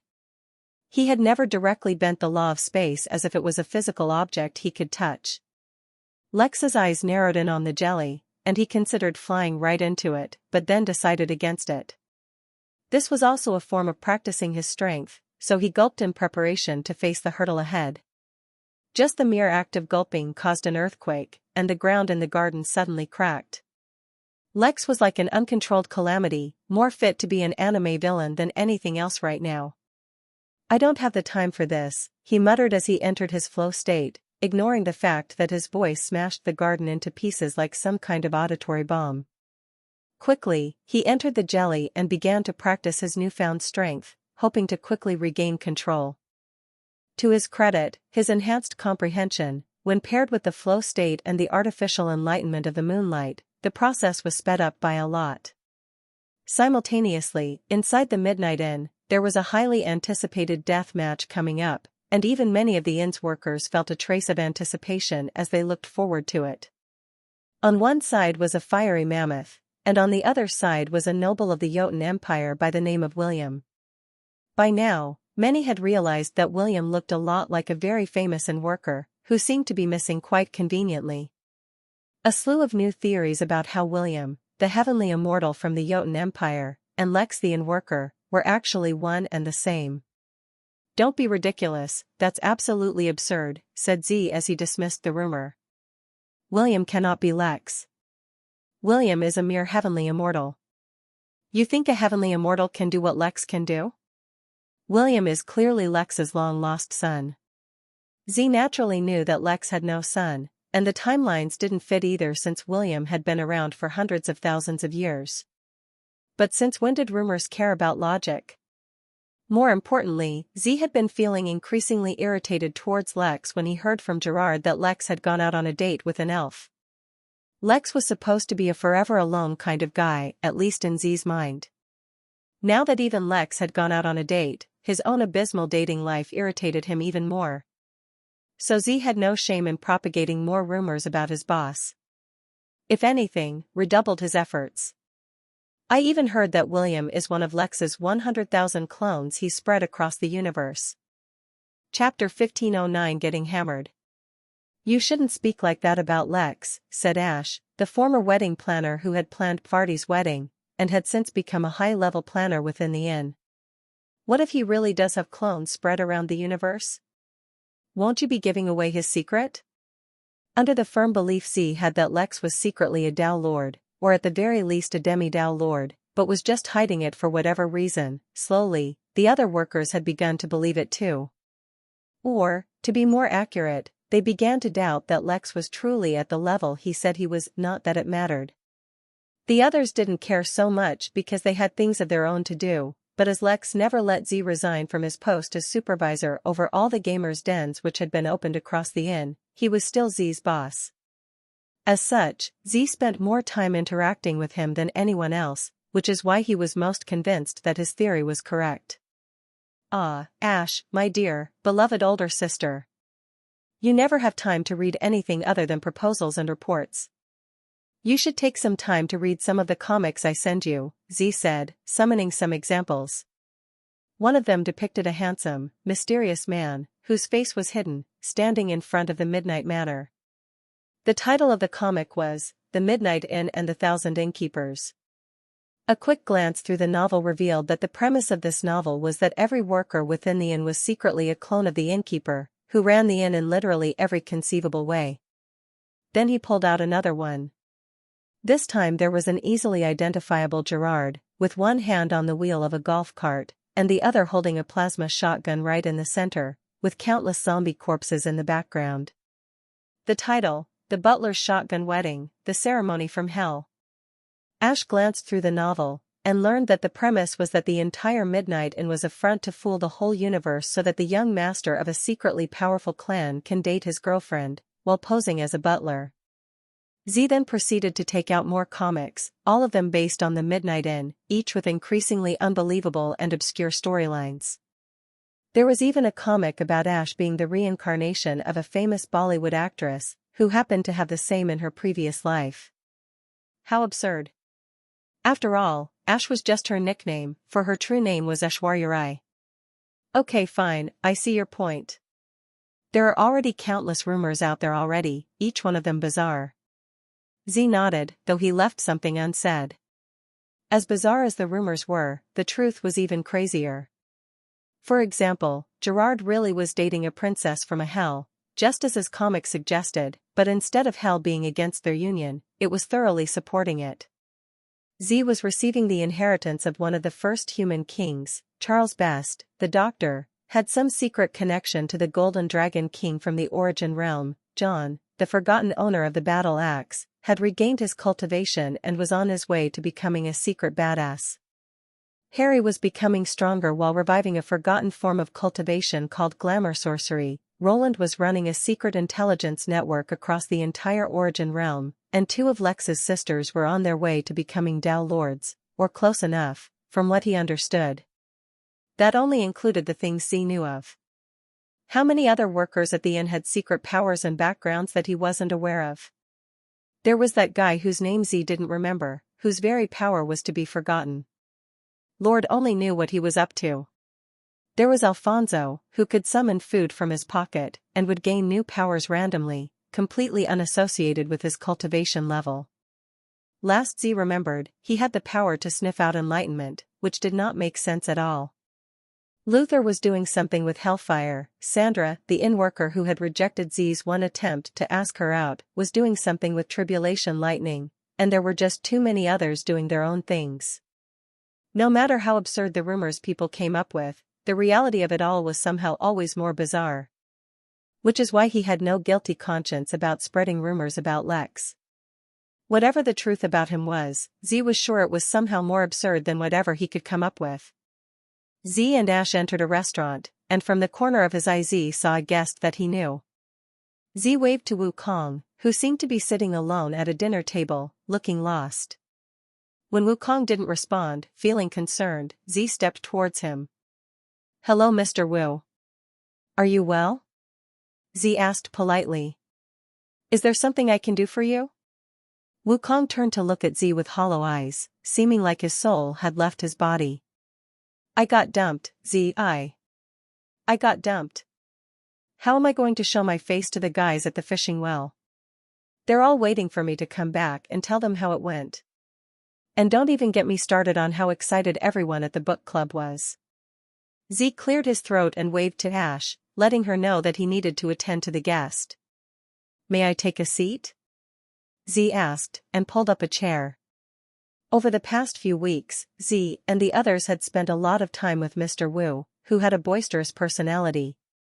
Paired with the fact that he was always with Brandon and Audrey, it was hard to not notice and get to know him.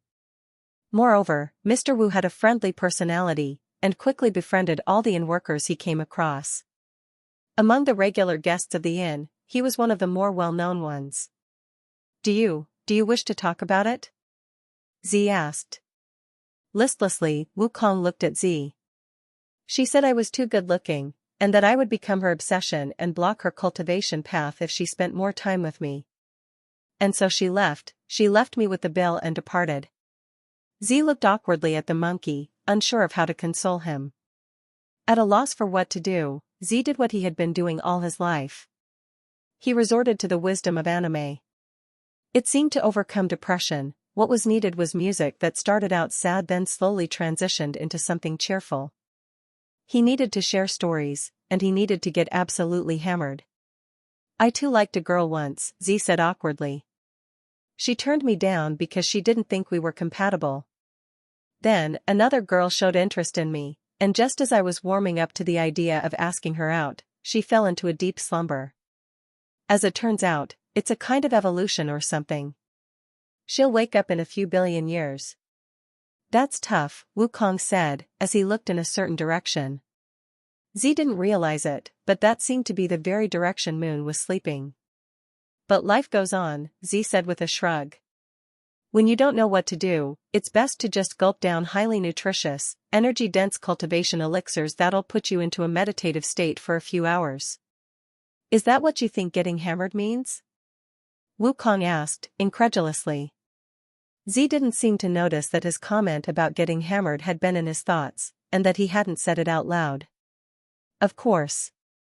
Losing your mind and shutting down your senses while getting lost in cultivation. I know it doesn't perfectly align with what getting hammered sounds like, but that's just how language evolves. Everything doesn't have to make sense. Wukong shook his head, suddenly feeling a little better. Well, if that's the case, little one, let's get hammered. Here, I stole this cultivation elixir from a celestial realm dragon who was brewing it for herself. It might be a little strong for you, so we'll have to dilute it. Tonight, the drinks are on me. Wukong suddenly pulled out a vial that looked suspiciously like a potion container, and poured a drop in Z's glass. At the same time, he asked the waiter to pass a drop of his drink to everyone in the restaurant. Z activated one of his techniques, starting to play background music as everyone in the restaurant tasted the drink the mischievous monkey had shared. Almost instantly, they all went into a daze. The drink contained too much vitality, flooding their body and mind, causing their cultivation to suddenly improve within their realms. Ash, who had been watching everything from a corner, merely shook her head and went about her business. The midnight games were coming to a close, and the finale was going to be a big one. Chapter 15:10 Letter of Intent.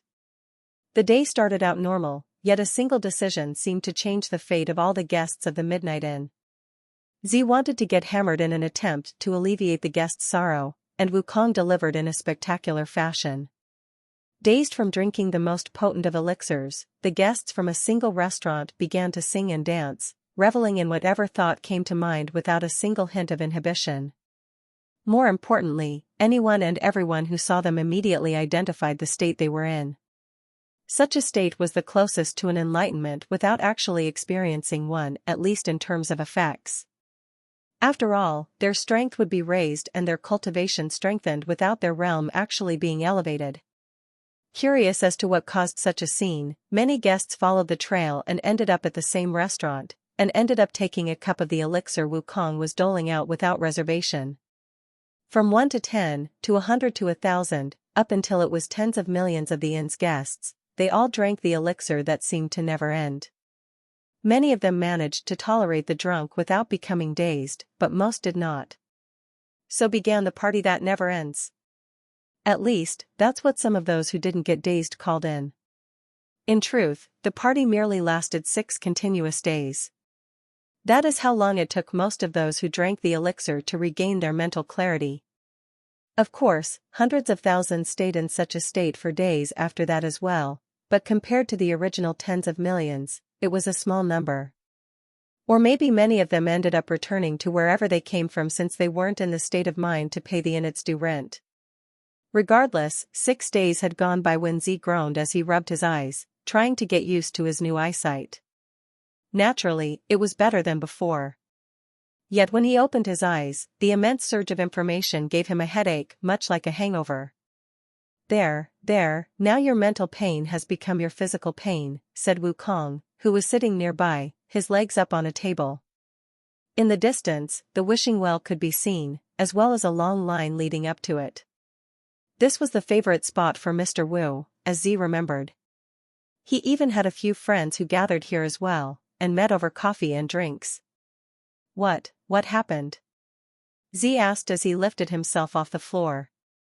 Just what you wanted. You got hammered. Though, for you specifically, I would not advise such a thing. In your dazed state, you revealed a few things that maybe you should not have. Huh? Z said, struggling to understand. He tried to remember, but had no memories from the moment he took that drink. You won't remember much. After all, most of your brain was occupied with keeping you alive, and absorbing the elixir you drank. Anyway, do you recognize this? Wukong summoned a projection of a sword and mimicked an attack that caused Z to immediately freeze. That was. Yeah, I thought you might. I would ask you why you know that old brat, Zarek's sword technique, but I suppose that would be an invasion of privacy. But I'm sure you understand, this is not the kind of thing you should be showing to others easily. Z merely nodded, his nervousness clearly still there. Zarek was one of the first human kings, and recently Z had started seeing some of his memories, triggered through his own blood. Through that, Z had inadvertently learned some of his techniques, despite the fact that he didn't really prefer them. More importantly, this was definitely not a secret that could be easily revealed. Though Z liked to play around, he was not a kid and not a fool. He'd seen what happened to those who revealed their treasures but didn't have the strength to protect them. Just as Moon had been used for her body's incredible abilities, if Z was captured, he could be used to retrieve the king's memories.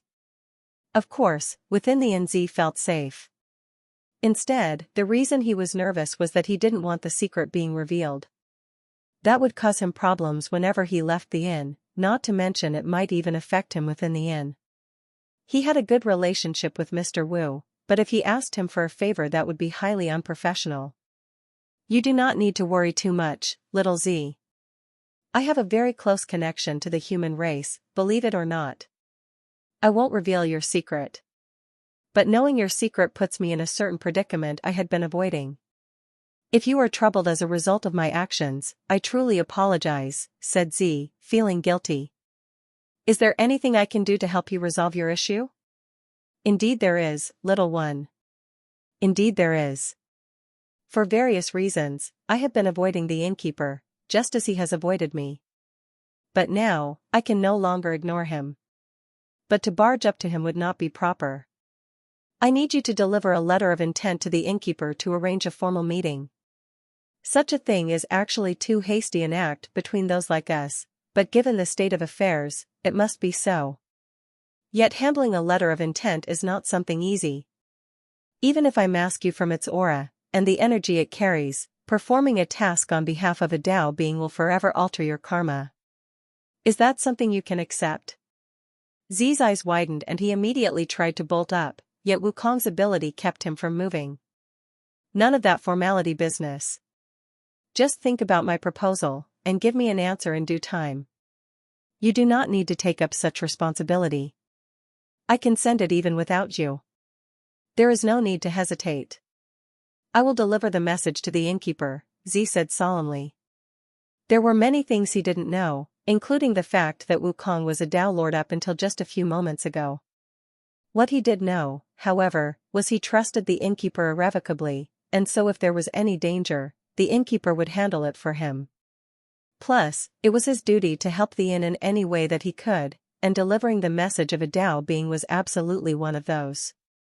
Of course, Z didn't know for sure that Wukong was really a Tao being. He merely claimed to be one. Yet for some reason, he didn't doubt him either. Excellent determination. Then take this, said the monkey, and held out a metal scroll container. The scroll container was relatively simple. Its middle was orange, adorned with the figure of a golden monkey wrapping around its length. Both sides of the scroll were similarly sealed with large, round golden screws in an oval shape, presenting a pleasing image overall. At a single glance, one could tell that it probably came from noble origins, yet at the same time it did not seem overwhelmingly gaudy either. It was a simple scroll container, and when Z grabbed it he felt that it did not even weigh more than a few pounds. Yet at the same time, its weight was greater than anything Z had ever touched. It was not physical weight. No, Z could not tell accurately what kind of weight it was, yet it pressed down on his very being to the extreme limit of what he could tolerate, as if it knew just how heavy to be. For some reason, Z also knew that he had to deliver this scroll by land.